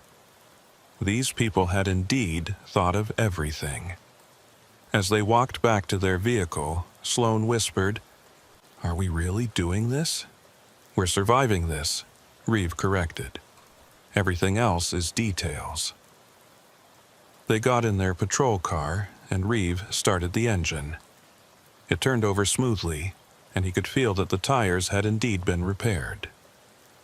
Professional work, probably better than the department's motor pool could have done. As they drove through the gap in the vehicles, Reeve looked in his rearview mirror. The figures were already dispersing, vehicles heading in different directions, disappearing into the desert as if they'd never been there at all. Within minutes, there was no sign of the encounter except the folder on the seat between them and the memory of those red laser sights dancing across their chests. They reached the highway without incident, and Reeve grabbed the radio. Dispatch Unit 12. That illegal dumping call was a bust. Looks like someone was just camping, left some trash behind. We'll file a littering report, but nothing significant. Copy that, Unit 12. Return to regular patrol. And just like that, they were back in the normal world, where cops responded to routine calls and didn't get forced into conspiracies by masked vigilantes. But the folder between them was a constant reminder that the normal world was an illusion, that beneath the surface, other forces were at work. "What do we do now?" Sloan asked, as they headed back toward their usual patrol route. "We read that folder. We memorize every detail, and tomorrow we do exactly what they want us to do." Reeve glanced at his partner. "And we never, ever speak of what really happened tonight. Not to anyone. Not to Internal Affairs, not to the FBI, not even to each other after tomorrow.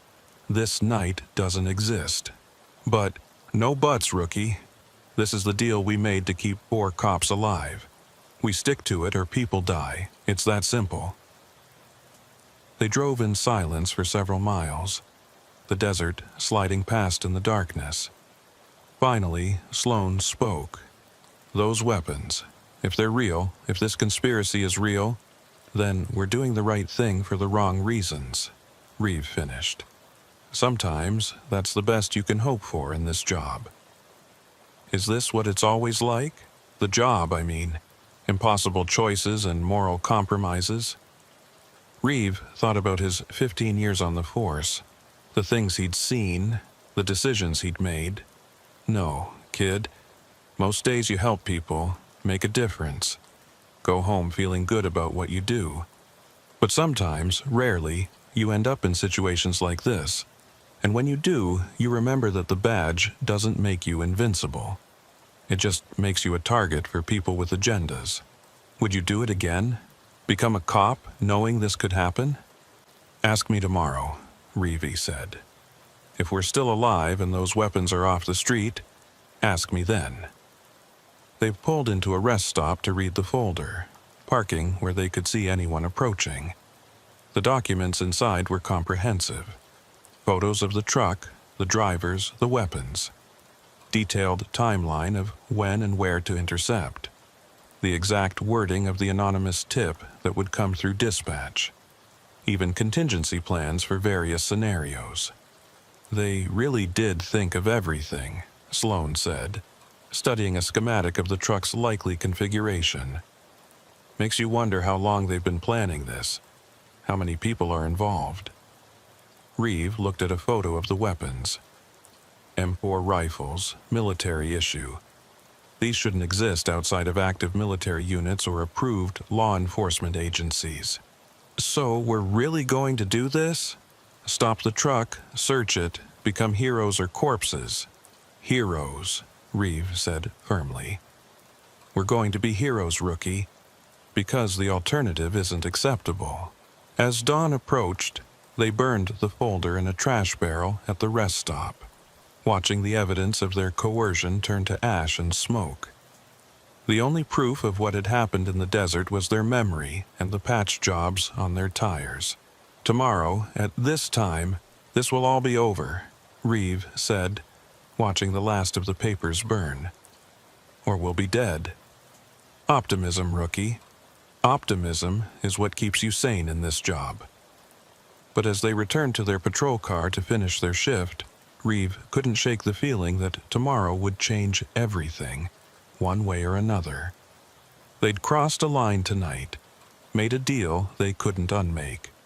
Tomorrow they would either expose a conspiracy and save lives, or they would become casualties of a war they didn't even know was being fought. The sun was rising over the desert, painting the mountains in shades of red and gold. It was beautiful, Reeve thought. but it was also unforgiving. The desert didn't care about good cops or bad conspiracies. It just existed, vast and patient, keeping its secrets and swallowing those who ventured too deep into its mysteries. "Dalton," Sloan said as they drove toward town, "what if they're the bad guys? What if we're being used to do something terrible? Then we deal with that when we know for sure. But right now, 4 cops are counting on us to make the right choice. And the right choice is the one that brings everyone home, even if it means breaking the law. The law is what we make it, kid. Tomorrow, we'll either be enforcing it or becoming victims of it. Either way, we'll be doing our job, protecting and serving. The question is whether we'll be alive to collect our paychecks." The next day arrived with unnatural clarity, the Nevada sun burning away the morning frost within minutes of dawn. Reeve had managed 3 hours of restless sleep, his dreams filled with laser sights and masked figures. He met Sloan at the station at noon, both of them maintaining the pretense of a normal shift start. "You good?" Reeve asked quietly as they checked out their patrol unit. "No," Sloan admitted, "but I'm here." They'd both memorized the contents of the folder, knew exactly where to be and when. The transport would enter their jurisdiction at approximately 1:40 p.m., traveling north on Highway 95. They needed to be in position by 1:30, ready to respond to the anonymous tip that would come at 1:15. "Normal patrol until then," Reeve instructed. "We can't do anything that looks suspicious." They drove their usual route, responded to a minor fender bender, wrote 2 speeding tickets, all perfectly routine. But Reeve could feel the tension in the car, both of them watching the clock, counting down to the moment that would change everything. At 1:14 p.m., they were positioned at a truck stop 18 miles south of where they'd intercept the transport. Reeve had the radio in his hand, waiting. At exactly 1:15, dispatch crackled to life. "All units, be advised. Anonymous tip regarding possible weapons trafficking. Black semi-truck, federal plates, northbound on Highway 95. Caller claims to have seen military-style weapons being loaded in Vegas. Approach with caution." "Unit 12 responding," Reeves said immediately. "We're southbound on 95, will intercept." "Copy that, Unit 12. Backup is available if needed. We'll advise after initial contact." They pulled onto the highway, heading north now, toward their destiny. Reeve drove while Sloan reviewed the photos on his phone one more time. Images they'd taken of the burned folder before destroying it. "Remember," Reeve said, "we have to make this look legitimate. Follow my lead. Act natural. We're just 2 cops doing our job. Right, natural, while committing treason. While stopping weapons traffickers," Reeve corrected. "Keep that in mind. Whatever else is happening, those weapons are real and they're illegal." At 1:38 p.m. they saw it. Black semi-truck, exactly as described, maintaining a steady 65 mph in the right lane. Federal plates, professional driver, everything exactly as the folder had detailed. "There's our target," Sloan said unnecessarily. Reeve activated the lights and sirens. The truck immediately began slowing, pulling onto the shoulder in a controlled, professional manner. No attempt to flee, no suspicious behavior, just a federal transport complying with a traffic stop. They pulled in behind the truck, and Reeve grabbed the radio. "Dispatch, Unit 12. We've stopped the suspected vehicle. Black semi, federal plates November Tango 779, approaching now. Copy that, Unit 12. Backup en route, ETA 15 minutes. 15 minutes. By then, Patricia and the others should be released and heading their way. If the masked man kept his word. "Stay alert," Reeve told Sloan as they exited their vehicle. "These guys might be contractors, but they're probably armed." They approached the truck from both sides, Reeve taking the driver's side while Sloan covered the passenger side. The driver had his window down, hands visible on the steering wheel. He was exactly as the photos had shown. Mid-30s, military haircut, calm expression. "Afternoon, officer," the driver said. "Is there a problem?" "Federal transport?" Reeve asked, though he already knew. "That's right, Department of Defense shipment. Here's my paperwork." The driver handed over a thick folder of documents. Reeve examined them, looking for the discrepancies the masked man had described. There, the authorization signature was dated wrong, off by 1 day. A small error, but enough to raise questions. "Sir, I'm going to need you to step out of the vehicle." The driver's expression shifted slightly.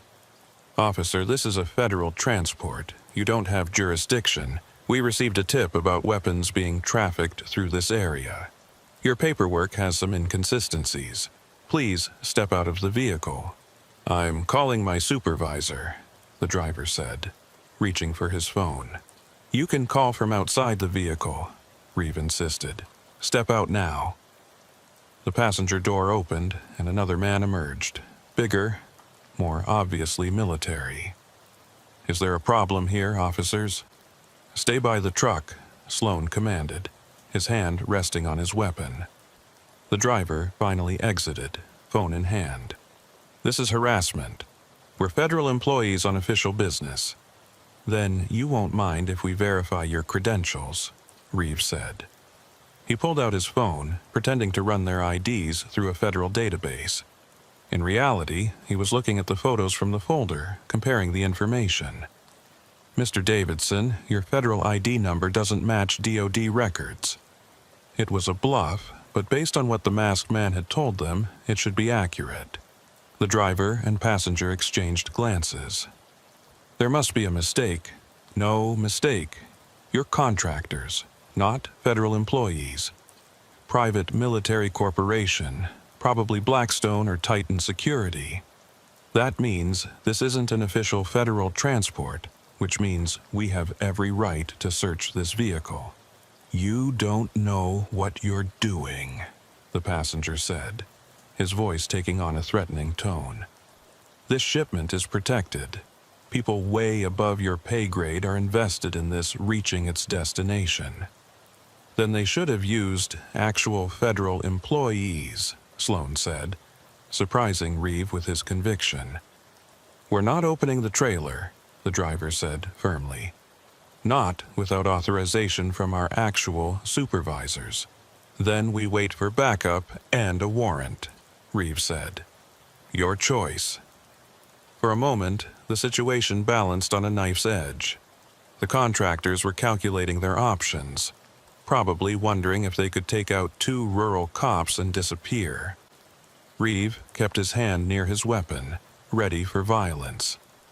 Then, in the distance, sirens. Multiple vehicles, approaching fast. The backup that should have been 15 minutes out was arriving early.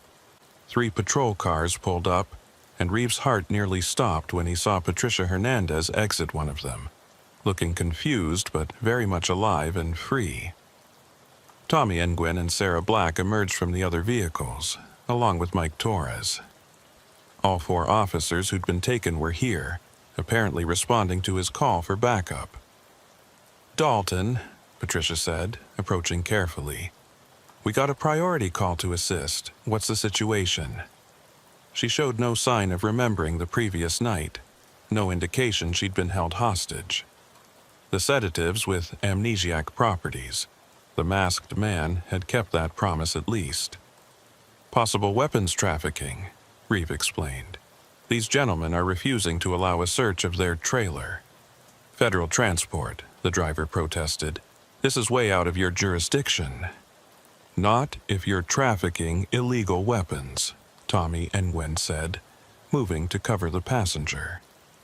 With 6 officers now on scene, the contractors were significantly outnumbered.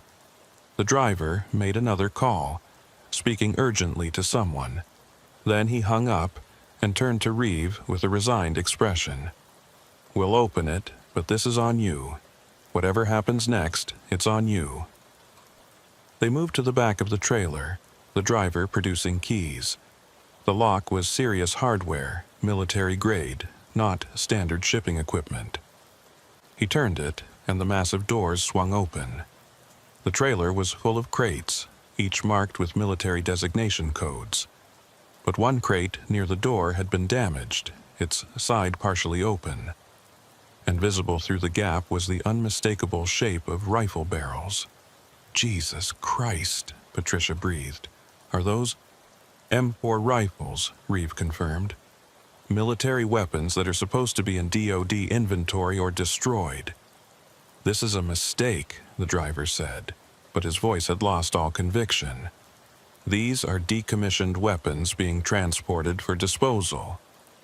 "Decommissioned weapons don't have ammunition," Sloan observed, pointing to another crate clearly marked as containing 5.56 NATO rounds. "Call it in," Reeve told Patricia. "Federal agencies, state police, everyone.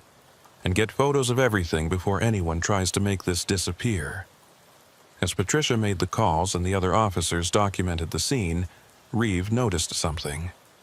The passenger contractor was texting rapidly on his phone, and he had a slight smile on his face, not the expression of someone whose illegal operation had just been exposed.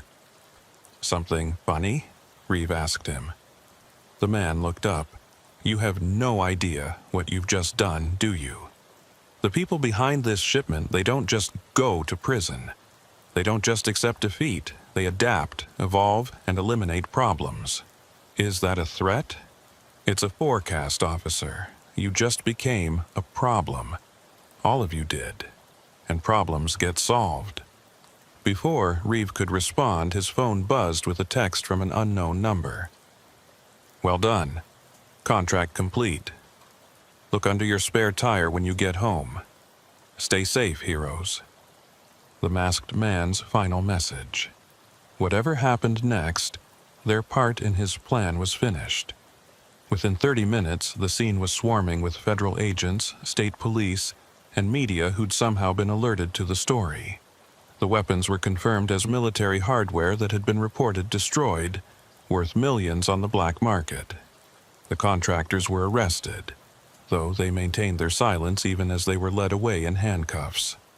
Reeve and Sloan found themselves at the center of a media storm, hailed as heroes who'd uncovered a massive conspiracy. Patricia and the others, still confused about their missing hours from the night before, were swept up in the celebration. The official story was already being written. Alert officers acting on an anonymous tip had exposed a weapons trafficking ring operating under the cover of federal authority.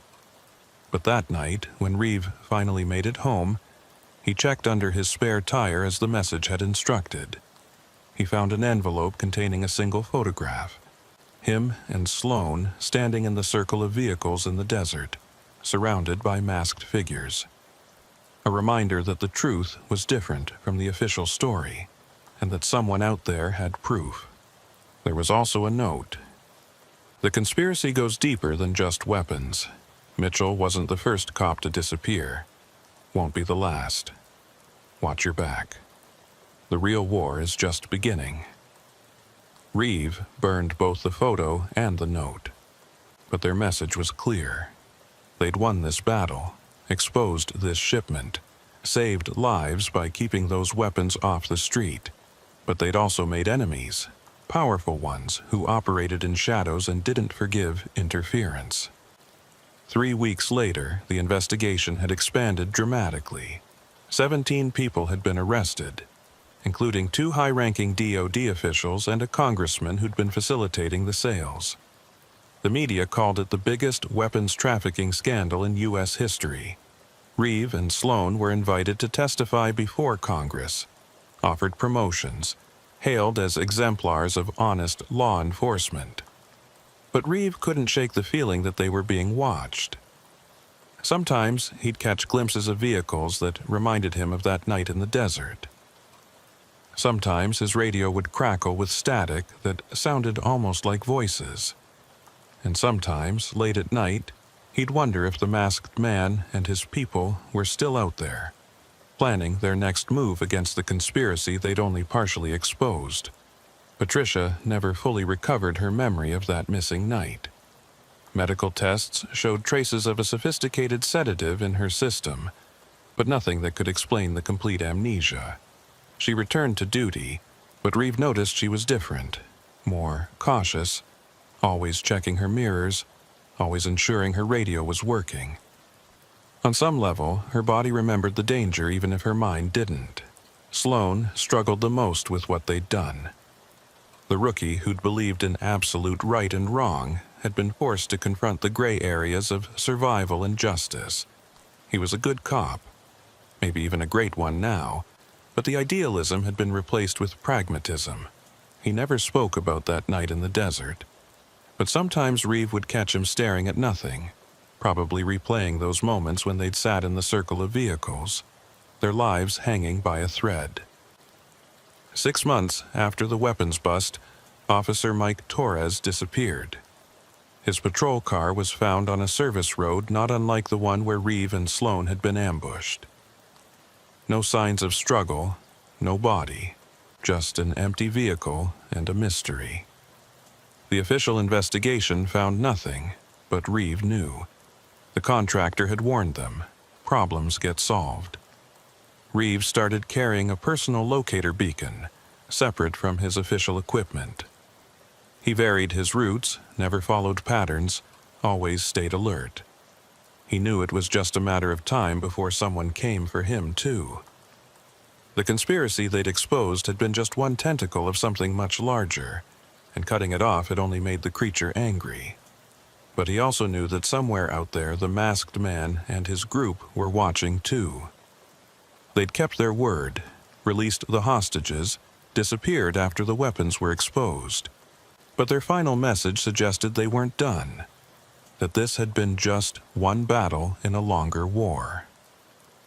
Late one night, parked on a ridge overlooking the desert, Reeve found himself thinking about that service road, about the choice they'd been forced to make. They'd saved lives by stopping those weapons, had exposed corruption that reached into the highest levels of government. They'd been heroes, even if the heroism had been coerced. But they'd also learned that the world was more complex than their training had prepared them for. That sometimes the good guys and bad guys wore the same masks, just for different reasons. That survival sometimes meant compromising principles you thought were uncompromisable. His radio crackled with static, and for a moment, he thought he heard something in the white noise. Voices, distant and distorted, calling for help. But when he adjusted the frequency, there was nothing. Just the empty desert air and the ghost of signals that might or might not exist. Somewhere out there, on another service road in another valley, someone else might be facing the same impossible choice he and Sloane had faced. Someone else might be sitting in a circle of vehicles, surrounded by masked figures, being forced to decide between collaboration and death. The war between the conspiracy and those who opposed it was continuing, invisible to most, but devastating to those caught in the crossfire. Reeve started his engine and headed back to town, back to his life as a hero cop who'd exposed a conspiracy.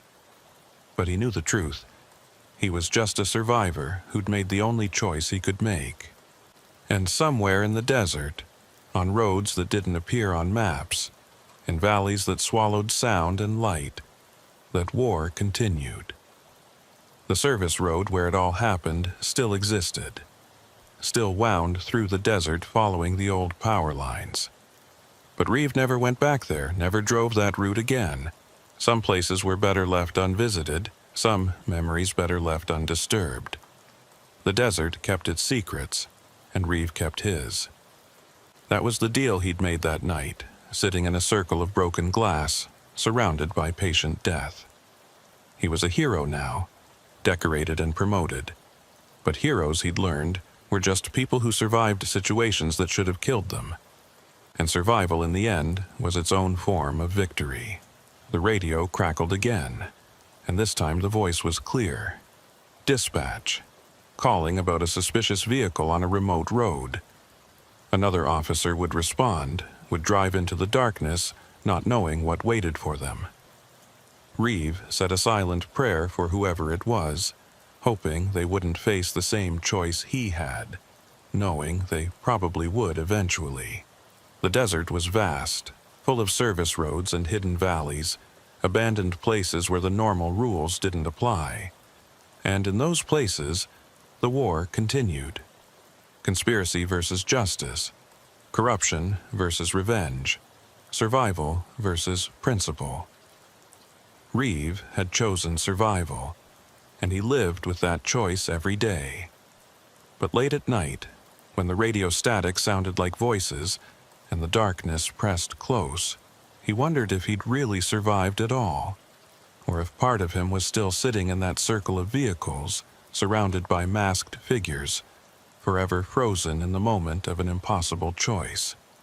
The service road was still there, waiting for the next players in the game. And the game, Reeve knew, would continue long after he was gone, long after the weapons bust was forgotten, long after the heroes had become footnotes in reports no one would ever read. In the desert, on roads that led nowhere and everywhere, the war continued. And somewhere, someone else was about to learn what Reeve had learned that night, that sometimes the only choice is no choice at all.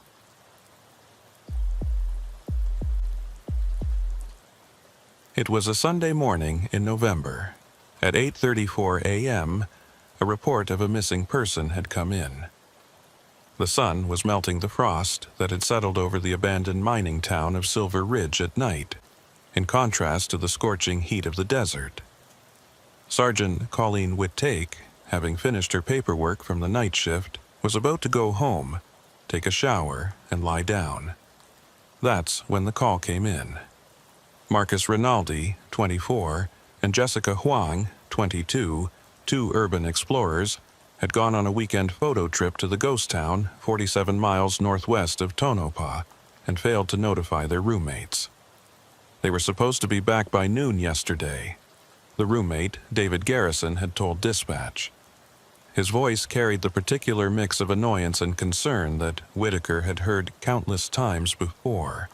The sound of someone trying to convince themselves that their friends were just being irresponsible, not in actual danger. They do this urbex stuff all the time, exploring old buildings and mines, taking pictures for their Instagram, but they always check in. Always. Whitaker had been with the Nevada Highway Patrol for 12 years, spending most of that time working the remote territories where the desert swallowed history whole, leaving behind the bones of towns that had thrived during the silver boom and died just as quickly when the ore ran out. She knew Silver Ridge well, had responded to half a dozen calls there over the years, usually involving injured hikers who underestimated the dangers of exploring structures that had been deteriorating for over a century, or occasionally teenagers who thought an abandoned town was the perfect place for a party, until they discovered that 100-year-old floorboards don't support modern weight distributions very well. The drive to Silver Ridge took her off the main highway and onto progressively deteriorating roads that wound through valleys carved by long-dead rivers. The patrol car's suspension protested every pothole and washout, and more than once Whitaker had to navigate around sections where the asphalt had simply given up and returned to desert. By the time she reached the outskirts of the ghost town, the sun was fully up, casting harsh shadows that turned the remaining structures into a study in stark contrasts, brilliant white in the sun, absolute black in the shadows. Silver Ridge had been a company town, built around the Prosperity Mine in 1874 and abandoned by 1923 when the silver played out and the water table dropped too low to sustain even the most determined residents. What remained was a collection of buildings in various states of decay. The two-story hotel with its roof caved in, the general store with walls that leaned at angles that defied physics, The schoolhouse that somehow still stood straight despite having most of its western wall missing. And looming over it all, carved into the mountainside like a wound that wouldn't heal, was the mine itself, a network of shafts and tunnels that honeycombed the mountain for miles in every direction. Whitaker found the missing couple's vehicle easily enough, a dusty blue Toyota 4Runner parked near what had once been the town's main street. The truck was locked, windows rolled up, camping gear visible in the back along with expensive-looking camera equipment. No signs of disturbance, no indication that they'd left in a hurry. Their phones were missing, but that didn't mean much out here where cell service was a fantasy and GPS signals struggled to penetrate the mountain's iron-heavy rock. She was examining the ground around the vehicle for tracks when she heard another engine approaching. A battered Ford pickup emerged from the dust cloud it was creating, and Whitaker recognized Franklin Ortiz even before he stepped out. Ortiz was a volunteer with the county search and rescue team, a retired mining engineer who knew the old workings better than anyone else alive. He was in his 60s, weathered by decades of desert sun, with hands scarred from a lifetime of working with rock and metal. "Colleen," he greeted her with a nod, his expression already grim. "Heard the call on the scanner, urban explorers. 2 of them, college kids from Reno, been missing since yesterday afternoon." Whitaker showed him the photos David had provided. Marcus, with his carefully maintained beard and vintage camera, Jessica, with her pink-streaked hair and infectious smile. They looked like what they were, young, enthusiastic, confident in their immortality. Ortiz studied the photos, then looked up at the mine entrance visible on the mountainside. "If they went in there, we've got problems. County's been trying to get funding to properly seal that mine for 20 years. Every few months, someone new discovers it, posts about it online, and we get another wave of explorers who think 100-year-old mining tunnels are just another tourist attraction. But it's sealed, right? I remember there being a gate." Ortiz's expression darkened. There was. "Come on, I'll show you." They hiked up the steep trail that switchbacked up the mountainside, past rusted ore carts that had been abandoned where they stood, past the remnants of the aerial tramway that had once carried silver ore down to the processing mill in the valley below. The entrance to the Prosperity Mine's main shaft was exactly as Whitaker remembered it. A timber-framed opening cut into the living rock, maybe 8 feet high and 6 feet wide. But the heavy steel gate that had been installed by the county 5 years ago hung open, its massive padlock cut clean through with what looked like bolt cutters. "Fresh cut," Ortiz observed, examining the lock. "Maybe a week old, no more. And look here." He pointed to marks in the dust near the entrance. "Someone's been moving equipment. These are dolly tracks. Someone wheeled something heavy out of here recently." Whitaker crouched to examine the tracks more closely. Mixed in with the dolly marks were footprints, lots of them. Some were old, filled with dust, but others were fresh, including 2 sets that matched the tread pattern she'd noticed by the 4Runner. Our missing kids were here. Recently. But it was what she found next that made her stomach tighten with apprehension. Propped against a rock about 10 feet from the mine entrance was a piece of rusted sheet metal, and scratched into its surface with something sharp was a single word: help. The scratches were fresh, the metal shavings still bright against the rust. Whoever had written it had done so in a hurry. The letters were uneven, desperate. And there was something else, a smear of what looked like blood on the lower corner of the metal, as if someone had cut themselves on the sharp edge. "We need to go in," Whitaker said, already reaching for the flashlight on her duty belt. Ortiz grabbed her arm. "Not without proper equipment. That mine's been abandoned for 100 years, and someone's been in there recently stealing God knows what. The supports could be compromised, there could be bad air, cave-ins waiting to happen. We do this right, or we don't do it at all." He was right, of course. Whitaker had been trained in confined space rescue, knew all the protocols. But she also knew that every minute counted when people were trapped underground. How long to get equipped? I've got gear in my truck: helmets, lights, air monitors, rope. Basic stuff, but enough for an initial reconnaissance. But Colleen, we should call for backup, get the full search and rescue team out here. Do it, Whitaker agreed. But I'm not waiting. Those kids could be hurt, could be running out of air. We do a quick reconnaissance while the team mobilizes. 20 minutes later, they stood at the mine entrance again, now properly equipped with helmets, headlamps, and backup lights. Ortiz had an air quality monitor clipped to his belt, and both carried emergency oxygen masks in case they encountered bad air. The monitor showed acceptable levels at the entrance, though Ortiz warned that could change quickly once they got deeper. The temperature dropped 15 degrees the moment they crossed the threshold into the mine.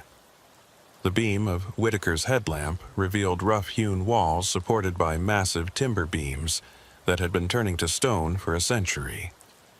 The floor was relatively smooth, worn by countless boots and ore carts, but covered now in a layer of dust and debris that showed recent disturbance. The footprints were clearer here, protected from the wind. Definitely 2 sets going in, but Whitaker couldn't tell if there were tracks coming out.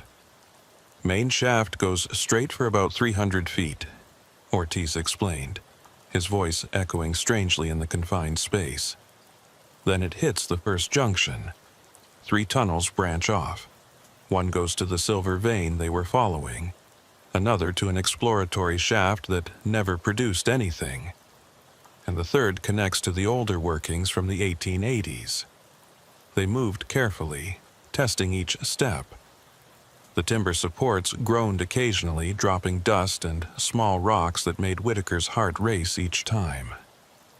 About 100 feet in, they found the first sign of recent activity: a modern LED lantern, the expensive rechargeable kind, lying on its side with its lens cracked. It was still on, though the battery indicator showed nearly dead. "This is Jessica's," Whitaker said, recognizing it from the gear photos David had shared. "She posted about getting it last month." Ortiz examined the ground around where the lantern had fallen. "Looks like someone dropped it in a hurry. See these scuff marks? Someone was running." They continued deeper, and the quality of the air began to change. It wasn't bad yet. The monitor still showed safe levels, but there was a staleness to it, a thickness that made breathing feel like more work than it should be. At 200 feet, they found more evidence: a camera bag, abandoned against the wall, one of its straps torn.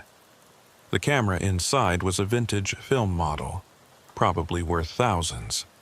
No one would leave it behind voluntarily. "Marcus's camera," Whitaker confirmed. "He'd never abandon this unless he had to," Ortiz finished. Something scared them. Something made them run deeper into the mine instead of back toward the entrance. They reached the first junction, and Ortiz consulted a laminated map he'd brought. If they were running in the dark, panicking, they could have taken any of these tunnels. The left one, the old silver vein, goes deepest, almost a mile into the mountain. The right is shorter, but has multiple levels connected by rotten ladders. The middle one is the most dangerous. It connects to the old workings where there have been multiple cave-ins over the years.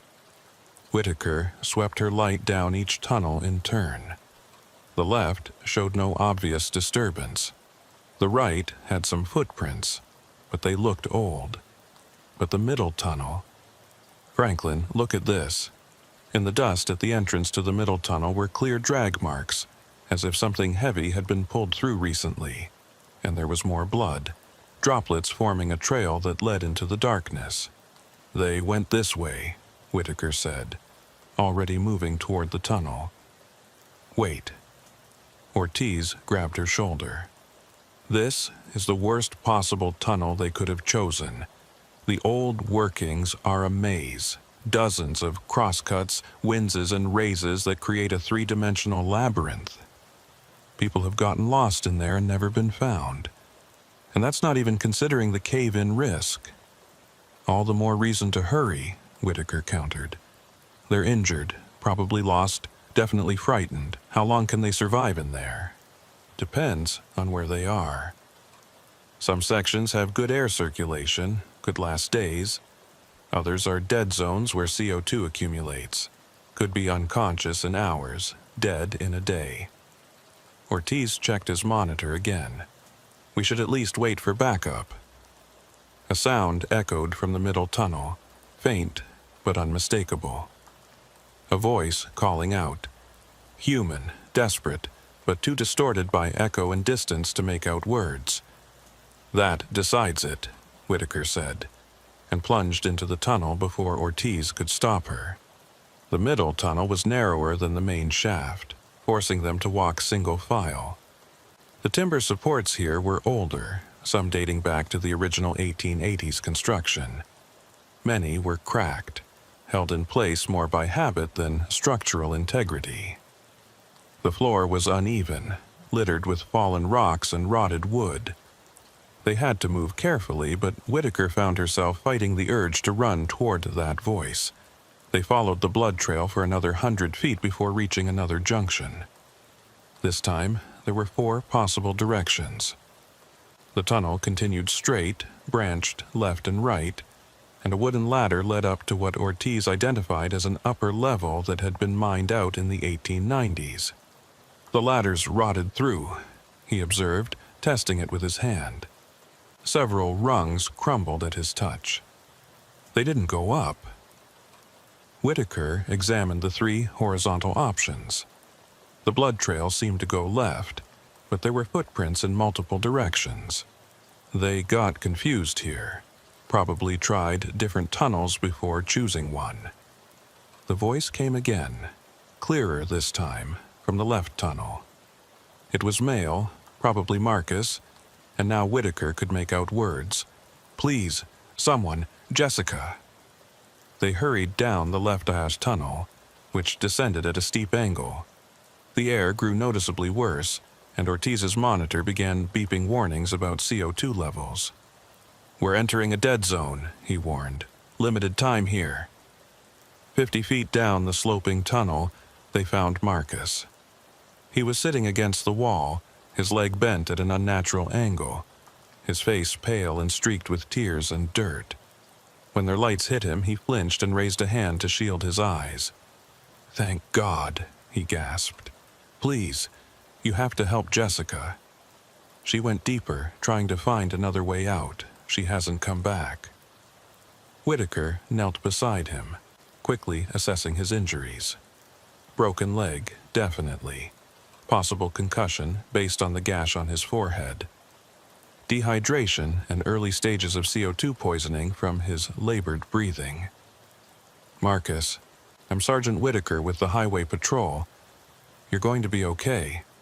How long has Jessica been gone? I don't know, hours? My phone died. We were exploring, taking pictures, when we heard voices in the mine. We thought it was other explorers, but then we saw them. His eyes widened with remembered fear. They were taking things from the mine. Old equipment, metal fixtures, copper wiring. They saw us, started yelling, threatening us.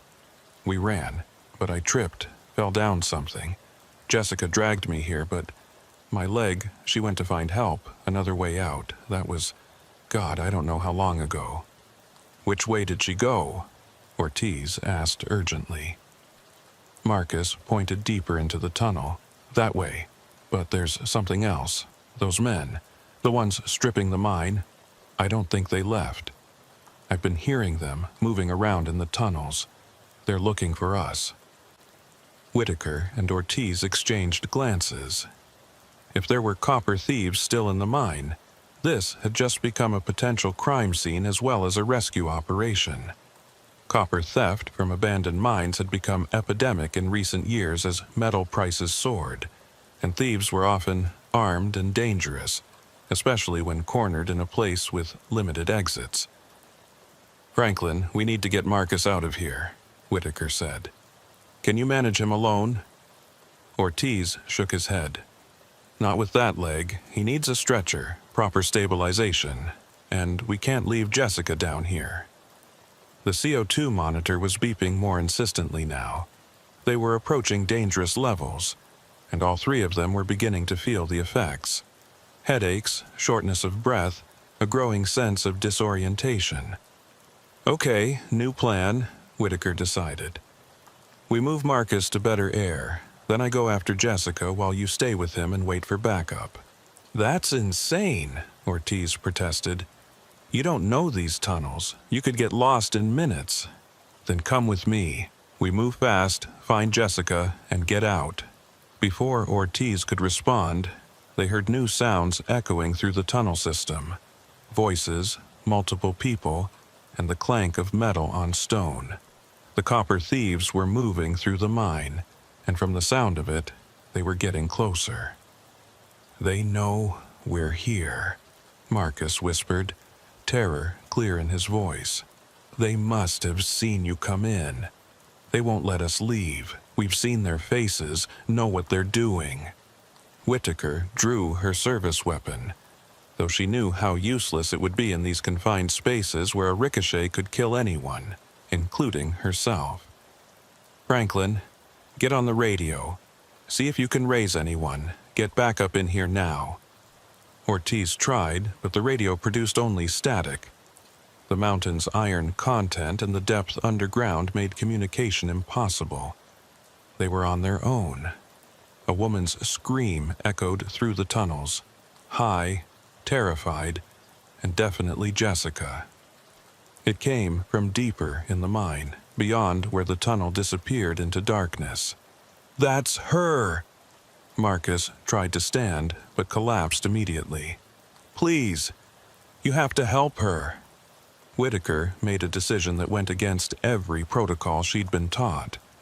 Franklin, stay with Marcus. I'm going after Jessica. Colleen, no, but she was already moving, following the sound of Jessica's voice deeper into the mine. The tunnel continued to descend and the air grew thicker with each step. Her headlamp cut through the darkness, revealing more deteriorating supports, more evidence of recent disturbance. Someone had definitely been through here, removing anything of value. Copper wiring that had once powered electric lights, brass fittings, even the iron rails that had guided ore carts. The tunnel branched again, and Whitaker paused, listening. She could hear movement somewhere ahead and to the left, but the acoustics of the mine made it impossible to judge distance or exact direction. She chose left, marking the wall with her knife so she could find her way back. The left tunnel opened into a larger chamber, what Ortiz's map had called a stope, a stepped excavation where miners had followed a vein of silver-bearing ore. The chamber was massive, maybe 40 feet high and 60 feet across, with multiple levels connected by rotting wooden platforms and ladders. And there, on one of the platforms about 15 feet up, was Jessica. She was alive, but trapped. Someone had cut away the ladder leading to her platform, leaving her stranded. Her pink hair was visible even in the harsh white light of Whitaker's headlamp, and she was pressed against the back wall of the platform as if trying to get as far as possible from the edge. Jessica, I'm Sergeant Whitaker. I'm here to help. The young woman's head snapped toward the sound. Oh God, please, they're here. They cut the ladder, said they'd come back for me. Who? How many? 3 of them, maybe 4. They've been stripping the mine for weeks. They said we weren't supposed to be here, that we'd seen too much. Jessica was crying now, her voice breaking. They said they were going to make it look like an accident. The people die in old mines all the time. Whitaker scanned the chamber with her light. There had to be another way up to that platform. She spotted it, a series of timber crossbeams that formed a crude ladder up the opposite wall. It would be dangerous, but possible. Jessica, I'm coming up. Stay calm. She had just started climbing when she heard them. Footsteps, multiple sets, entering the chamber from another tunnel. Her light caught 3 figures, all wearing mining helmets with lights, all carrying tools that could easily become weapons: pry bars, hammers, a battery-powered saw for cutting metal. "Well, well," one of them said, his voice echoing in the chamber. "The cop found our little photographer. This just got complicated, boys." Whitaker recognized the speaker. Ray Henders, a local she'd arrested twice for theft and once for assault. He'd been suspected of copper theft for years but had never been caught in the act. Until now. "Ray, it's over," she called down, one hand on her weapon. "Backup's already in the mine. Let the girl go, and we can all walk out of here." Ray laughed, an ugly sound in the enclosed space. "Nice try, Sergeant, but we've been watching. You came in with just Old Man Ortiz. Your radio won't work down here, and real backup's at least an hour away. That's plenty of time for accidents to happen." One of the other men spoke up, younger, nervous. "Ray, she's a cop. We can't—" "Shut up, Tyler," Ray snapped. "We're already looking at serious time for the copper. You want to add witness tampering to it? Or worse?" He looked back up at Whitaker. "You should have stayed out of this, Sergeant. Minded your own business. Now you're just 3 more urban explorers who went too deep and never came out." The air monitor on Whitaker's belt was beeping constantly now. The CO2 levels were approaching dangerous concentrations, and she could feel it. The headache was getting worse, her breathing more labored, her thoughts starting to fog. They needed to get out soon, or they'd all be unconscious within the hour. "Think about what you're doing, Ray," she tried reasoning. "You're talking about killing a cop and 2 kids. That's death penalty territory." "Only if they find the bodies," Ray replied. "This mine goes down 1,700 feet, connects to flooded workings from 3 different operations. Plenty of places for bodies to disappear. Hell, there's probably a dozen skeletons down here already from the mining days." He was moving as he talked, positioning his men to block the exits. Whitaker realized with growing dread that he'd done this before. Maybe not murder, but certainly used the mine's dangers to his advantage. How many accidents had there been over the years that were actually Ray covering his tracks? A new sound echoed through the chamber, a deep groaning of wood under stress, followed by the crack of breaking timber. One of the ancient support beams was giving way, weakened by the thieves' removal of cross-bracing for its metal bolts. "The whole thing's coming down," Tyler shouted, backing toward the exit. "Hold your position," Ray ordered, but there was fear in his voice now too. The beam cracked again, louder this time, and a cascade of rocks and dirt fell from the ceiling. The platform Jessica was on shuddered and tilted. She screamed, scrambling for purchase as the ancient wood began to separate from the wall. Whitaker didn't think. She just moved. She scrambled across the crossbeams with reckless speed, reaching the platform just as it tilted past the point of no return. She grabbed Jessica's arm and yanked her towards the solid rock ledge just as the platform tore away completely, crashing to the chamber floor in an explosion of rotted wood and dust. The impact triggered a chain reaction. More support beams cracked, more rocks fell. The thieves scattered, their careful positioning forgotten in the face of imminent cave-in. Ray shouted orders that no one listened to as his men fled into the tunnels. "We have to move," Whitaker shouted to Jessica, pulling her along the narrow ledge toward where she remembered seeing another tunnel entrance. The chamber was collapsing, century-old supports finally giving way to time and gravity and human greed.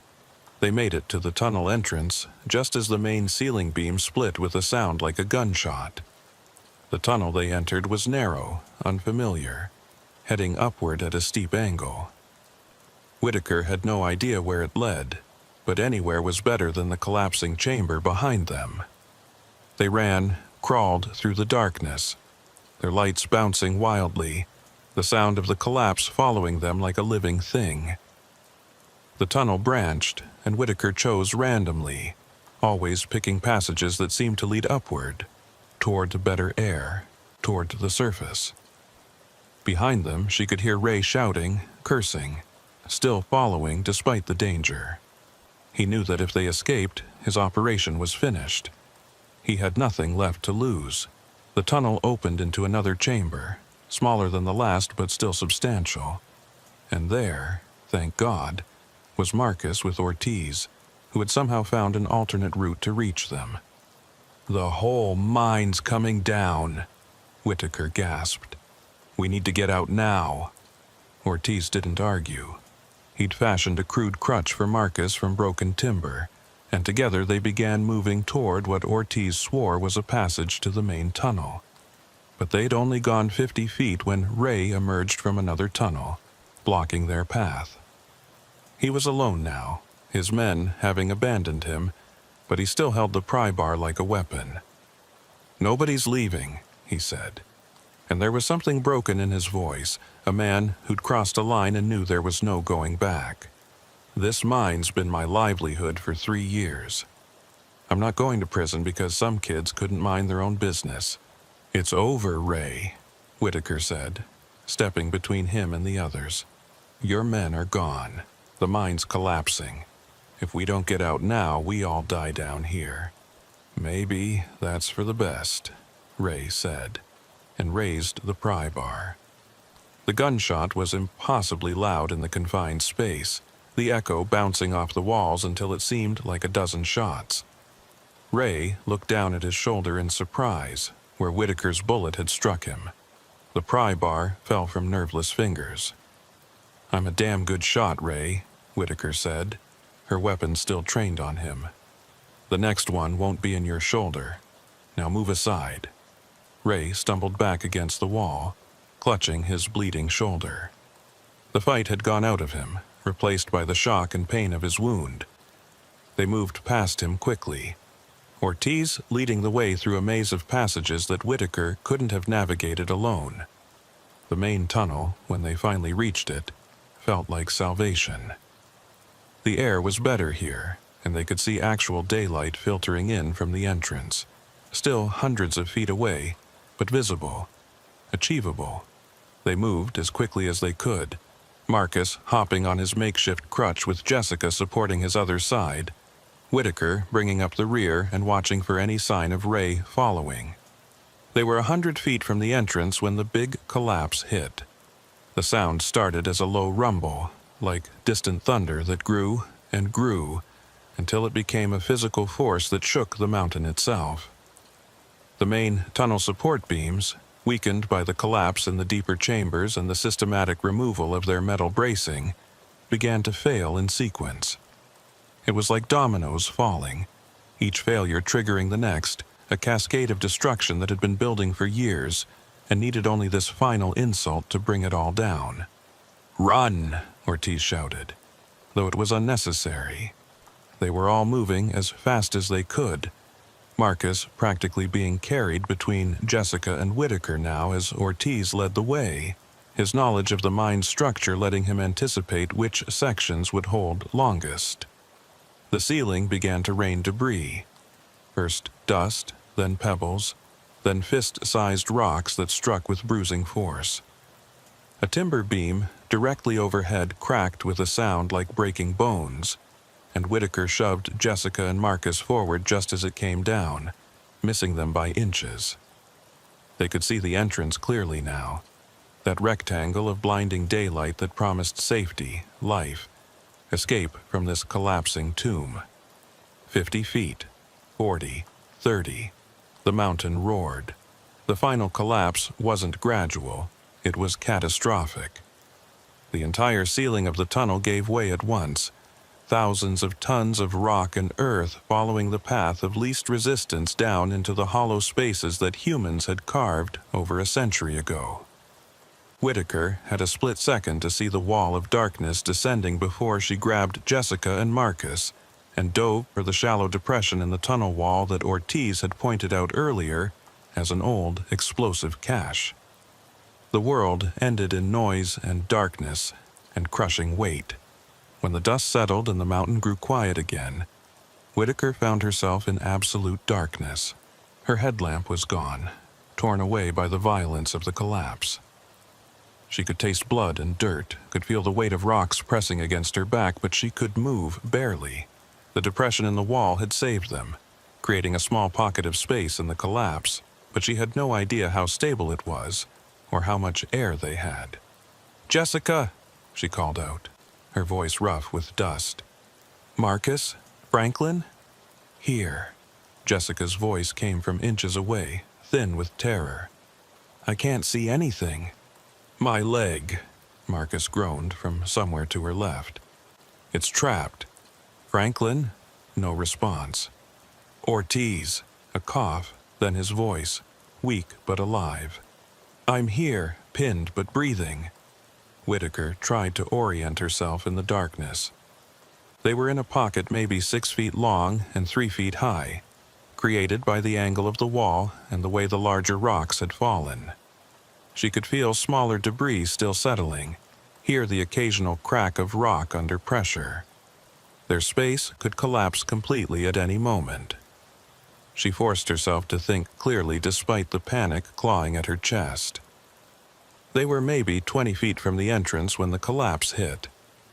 Close enough that rescue was possible, but far enough that they could be here for hours or days before anyone could dig through.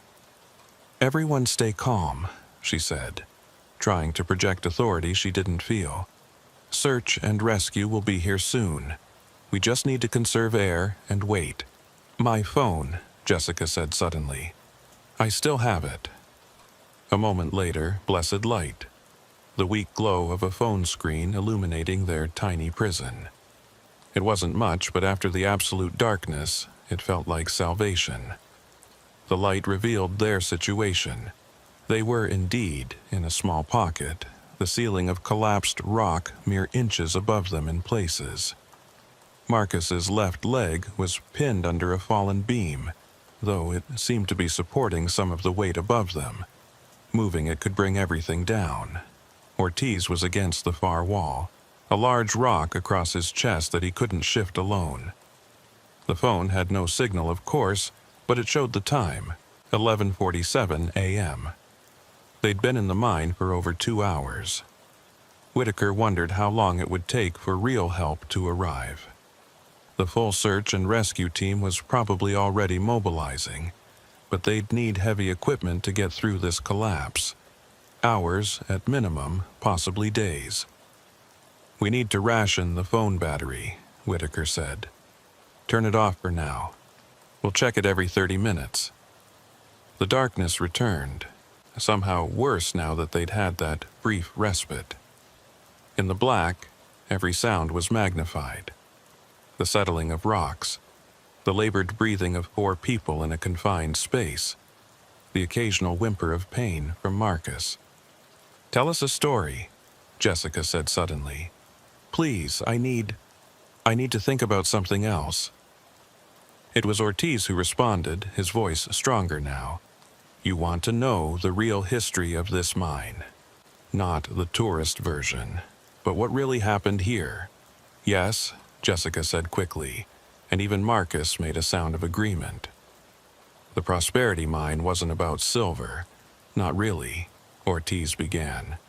"Oh, they found silver, sure, made a few men rich, but the real story was about what else they found down here.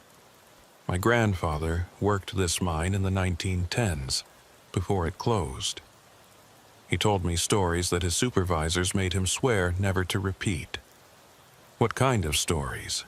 Whitaker asked, grateful for any distraction from their situation. "They broke through into natural caverns about 800 feet down.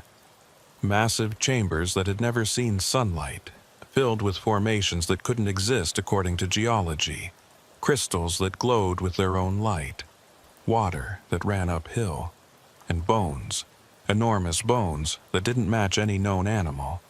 "You're making this up," Marcus said. But there was hope in his voice that it might be true, that there might be magic even in this nightmare. "My grandfather saw them himself." The company sealed that section immediately, told the miners it was unstable. But men talk, especially when they're drunk. They said the bones were human-shaped but wrong, too tall, joints that bent in ways that shouldn't be possible. And there were carvings on the cavern walls, symbols that hurt to look at directly. Why didn't anyone report it? Jessica asked. This was 1912, Ortiz replied. The company owned the town, the newspaper, the law. What they said to keep quiet stayed quiet. But the workers knew. They started having dreams after that section was opened. The same dream, all of them. They dreamed of things moving in the deep places, things that had been sleeping until the miners woke them with their dynamite and pickaxes. Did anyone ever go back to look? Whitaker found herself asking, drawn into the story despite herself. Once, in 1921, 2 years before the mine closed, a team of scientists from the University of Nevada came to investigate the rumors. 3 men went down to the sealed section.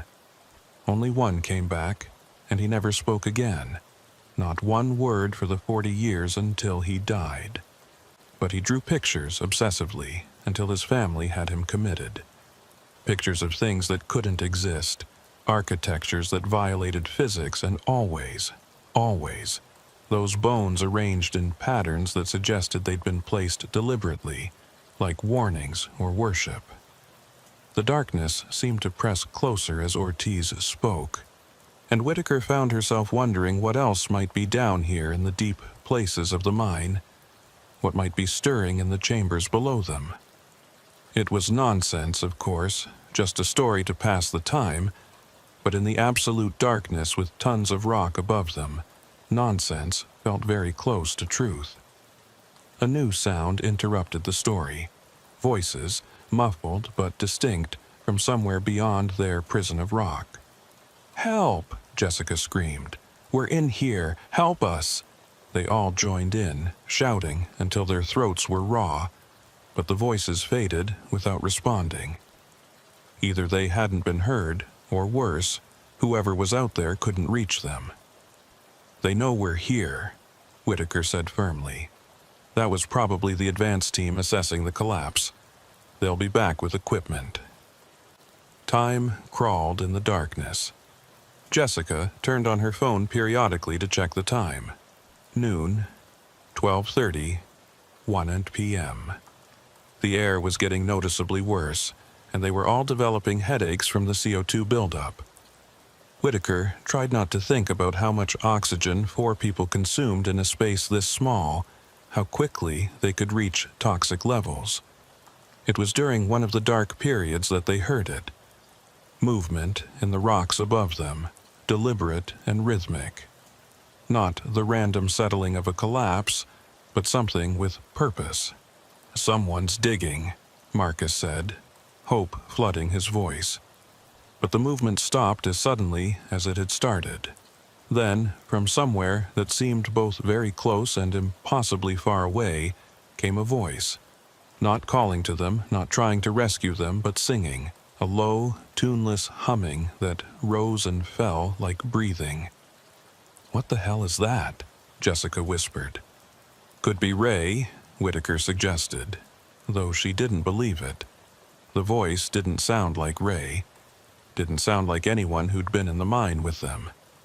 It sounded older, rougher, like someone who'd been underground for a very long time. The humming continued, moving through the collapsed tunnel in ways that suggested passages they couldn't see, spaces in the rubble that someone knew how to navigate.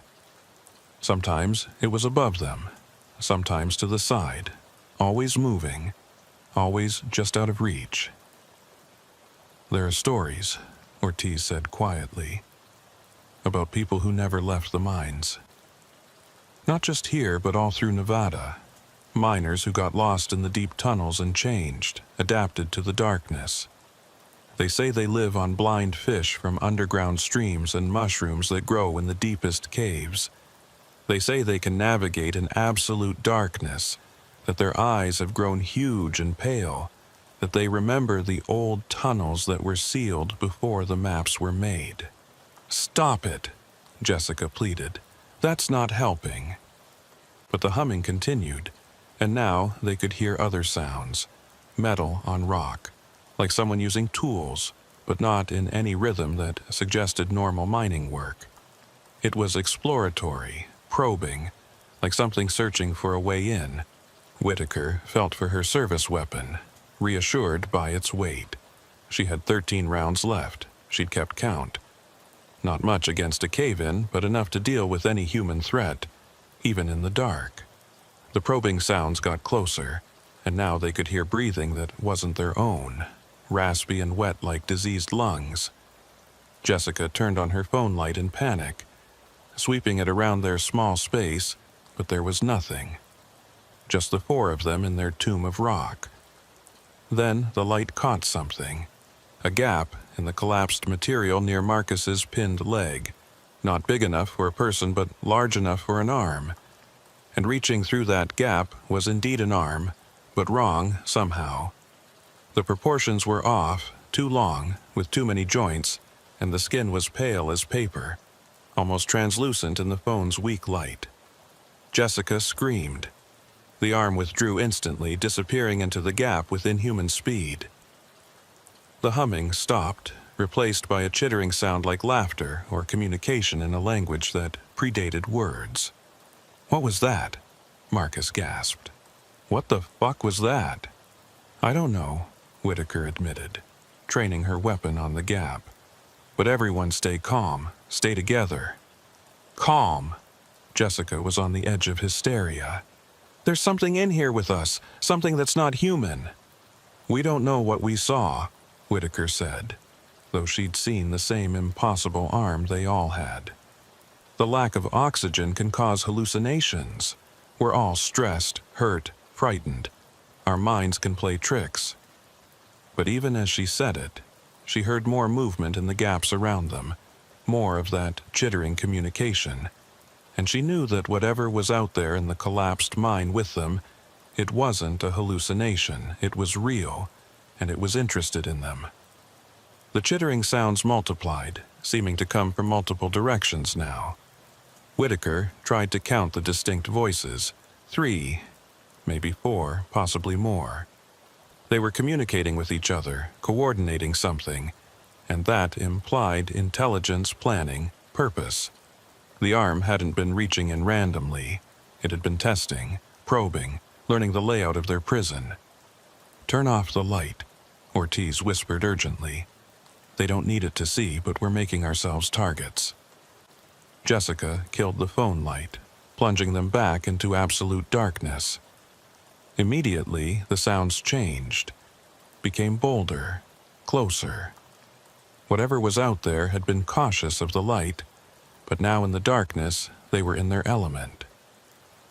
"Franklin," Whitaker said quietly, "those stories about the deep miners, how much do you actually know?" "More than I wanted to believe," he admitted. "My grandfather didn't just work here, he was part of the team that sealed the lower levels. He said they didn't seal them to prevent cave-ins. They sealed them to keep something in. The mining company found people down there, or what used to be people. They'd been living in the natural caves that predated the mine, maybe for generations. The native tribes had legends about them, the underneath people, they called them. The tribes avoided this mountain for centuries before white settlers arrived." "Why didn't the mining company report it?" Marcus asked, his voice tight with pain and fear. "Bad for business," Ortiz replied simply. "You don't get investors by telling them you've discovered a race of cave-dwelling humanoids on your property. So they sealed the connecting tunnels, posted guards, and kept mining the upper levels. But sometimes miners would disappear. They'd be working adrift, take a wrong turn in the dark, and never be seen again. The company always blamed cave-ins, but the bodies were never found." A scratching sound, deliberate and rhythmic, began on the rock above them. Not random probing this time, but purposeful work. They were being excavated, but not in any way that suggested rescue. This was something else, careful, patient, like an archaeologist uncovering a delicate artifact. "They're mining us out," Jessica breathed. "They're going to take us." "No," Whitaker said firmly, checking her weapon again by touch. "We're getting out of here. When I give the signal, Jessica, turn on your light and keep it moving. Blind them. I'm going to fire through that gap, make them back off." "What if that brings the rest of the ceiling down?" Marcus asked. "Then we die quick instead of whatever they have planned," Whitaker replied grimly. But before she could give the signal, everything changed. A massive impact shook their prison, not from inside, but from outside. The sound of heavy machinery getting closer. Real rescue equipment. The chittering sounds grew agitated, almost panicked. The scratching stopped, and they could hear rapid movement away from their position, deeper into the collapsed mine system. Whatever those things were, they feared discovery by the outside world more than they desired whatever they'd planned for the trapped humans. "We're here," Whitaker shouted. "4 people trapped. We're here." This time, the response was immediate and human. "We hear you. Stay calm. We're coming." The rescue took 4 more hours, 4 hours of careful excavation, of engineers calculating load-bearing weights, of paramedics standing by with equipment. When the final rocks were pulled away and daylight flooded their prison, Whitaker had never seen anything more beautiful than that harsh Nevada sun. They were pulled out one by one. Marcus, on a backboard with his leg splinted, Ortiz with 3 broken ribs, Jessica dehydrated but mobile, and Whitaker herself battered but functional. The rescue team was massive. Search and rescue, fire department, state police, even a news crew that had picked up the story. As they were being treated at the mobile medical unit, Whitaker overheard 2 of the rescue engineers talking. "Weirdest thing," one was saying. "The whole lower section is collapsed, completely inaccessible. But the seismic equipment is picking up movement down there. Extensive movement. Like there are still open chambers below the collapse." "Aftershocks," the other suggested. "Rock settling." "No, this is different. Organized patterns, almost like foot traffic, but that's impossible. Anyone down there would have been crushed instantly." Whitaker refused to be transported to the hospital until they'd accounted for Ray Henders. The search teams found his body 2 days later, in a section of tunnel that should have been completely inaccessible after the collapse. He'd been dragged there. The marks were unmistakable, and what they found suggested he hadn't died from his gunshot wound or the cave-in. The coroner's report, which Whitaker only saw because she'd threatened to go to the press, described injuries inconsistent with known mining accidents. Ray's body showed signs of prolonged movement through impossibly narrow spaces, his bones compressed and reformed in ways that suggested he'd been reshaped, and his eyes had been removed with surgical precision, replaced with smooth river stones that couldn't have come from anywhere in that mine. 3 weeks later, the state formally closed and sealed Silver Ridge, citing extreme structural instability. But Whitaker noticed they used methods she'd never seen before, not just steel gates and concrete, but arrangements of iron and salt at every entrance, symbols painted in red that looked far older than any modern warning sign. She tried to follow up on the seismic readings, the movement the engineers had detected in the deep places. The records had been classified, the equipment confiscated by federal authorities who wouldn't identify which agency they represented. Marcus and Jessica recovered physically. Mentally was another story.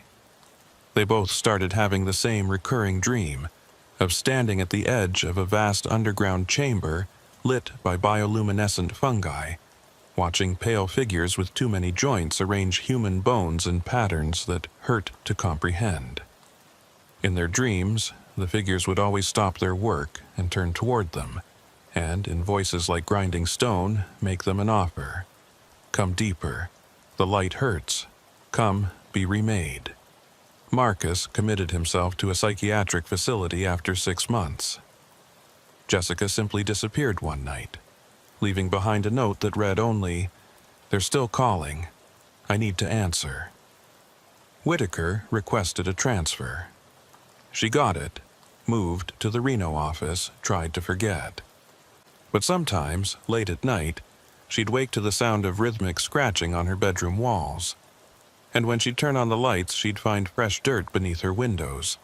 Dirt that laboratory analysis confirmed came from 800 feet below the surface of the abandoned Prosperity Mine. The county search and rescue team reported that Franklin Ortiz had gone back to Silver Ridge alone 3 months after the incident. They found his truck parked at the sealed entrance, his tools scattered around the broken gate. There was a note pinned to the steering wheel in his handwriting. "My grandfather was right about everything. They're not evil, just old and patient and lonely. They've been waiting so long for people who understand the deep places. I'm going to see the caverns he told me about. I'm going to see what's below." They never found his body. Sometimes Whitaker drives past Silver Ridge on her way to other calls. The town is still there, still slowly being reclaimed by the desert. But now, if you know where to look, you can see fresh footprints in the dust around the sealed mine entrance. Prints that appear overnight, in patterns that circle the barriers without ever quite crossing them. Not yet. The seismic monitors that the state forgot to remove still transmit data. Deep below the collapsed tunnels, in chambers that shouldn't exist according to any map ever made, something moves with purpose and patience, growing bolder, digging upward, waiting for the day when curiosity or greed or simple forgetfulness leads someone to break those seals. Whitaker keeps her service weapon loaded now, even at home. 13 rounds, same as always. She knows it won't be enough. Nothing would be, but it's a comfort anyway. In her desk drawer, next to her badge, she keeps a piece of paper. On it, in her own handwriting, she's written the last thing she heard before they pulled her from that collapsed mine. Words she told herself were hallucination, oxygen deprivation, trauma-induced delusion. But late at night, when the scratching starts, she takes out that paper and reads it again. "We'll see you again, Sergeant. Down in the deep places. Everyone comes back eventually. Everyone comes home." The scratching on her walls grows louder each night. And sometimes, just sometimes, she finds herself wondering what it would be like to stop fighting, to accept the invitation, to finally understand what Franklin Ortiz understood, what Jessica chose, what Marcus dreams about in his hospital bed, to go deeper, to go home. Her transfer request to Alaska sits on her desk, unsigned. She tells herself she'll mail it tomorrow. She's been telling herself that for 3 weeks now. The scratching continues. And deep below Silver Ridge, in caverns older than human memory, patient things wait for her inevitable return.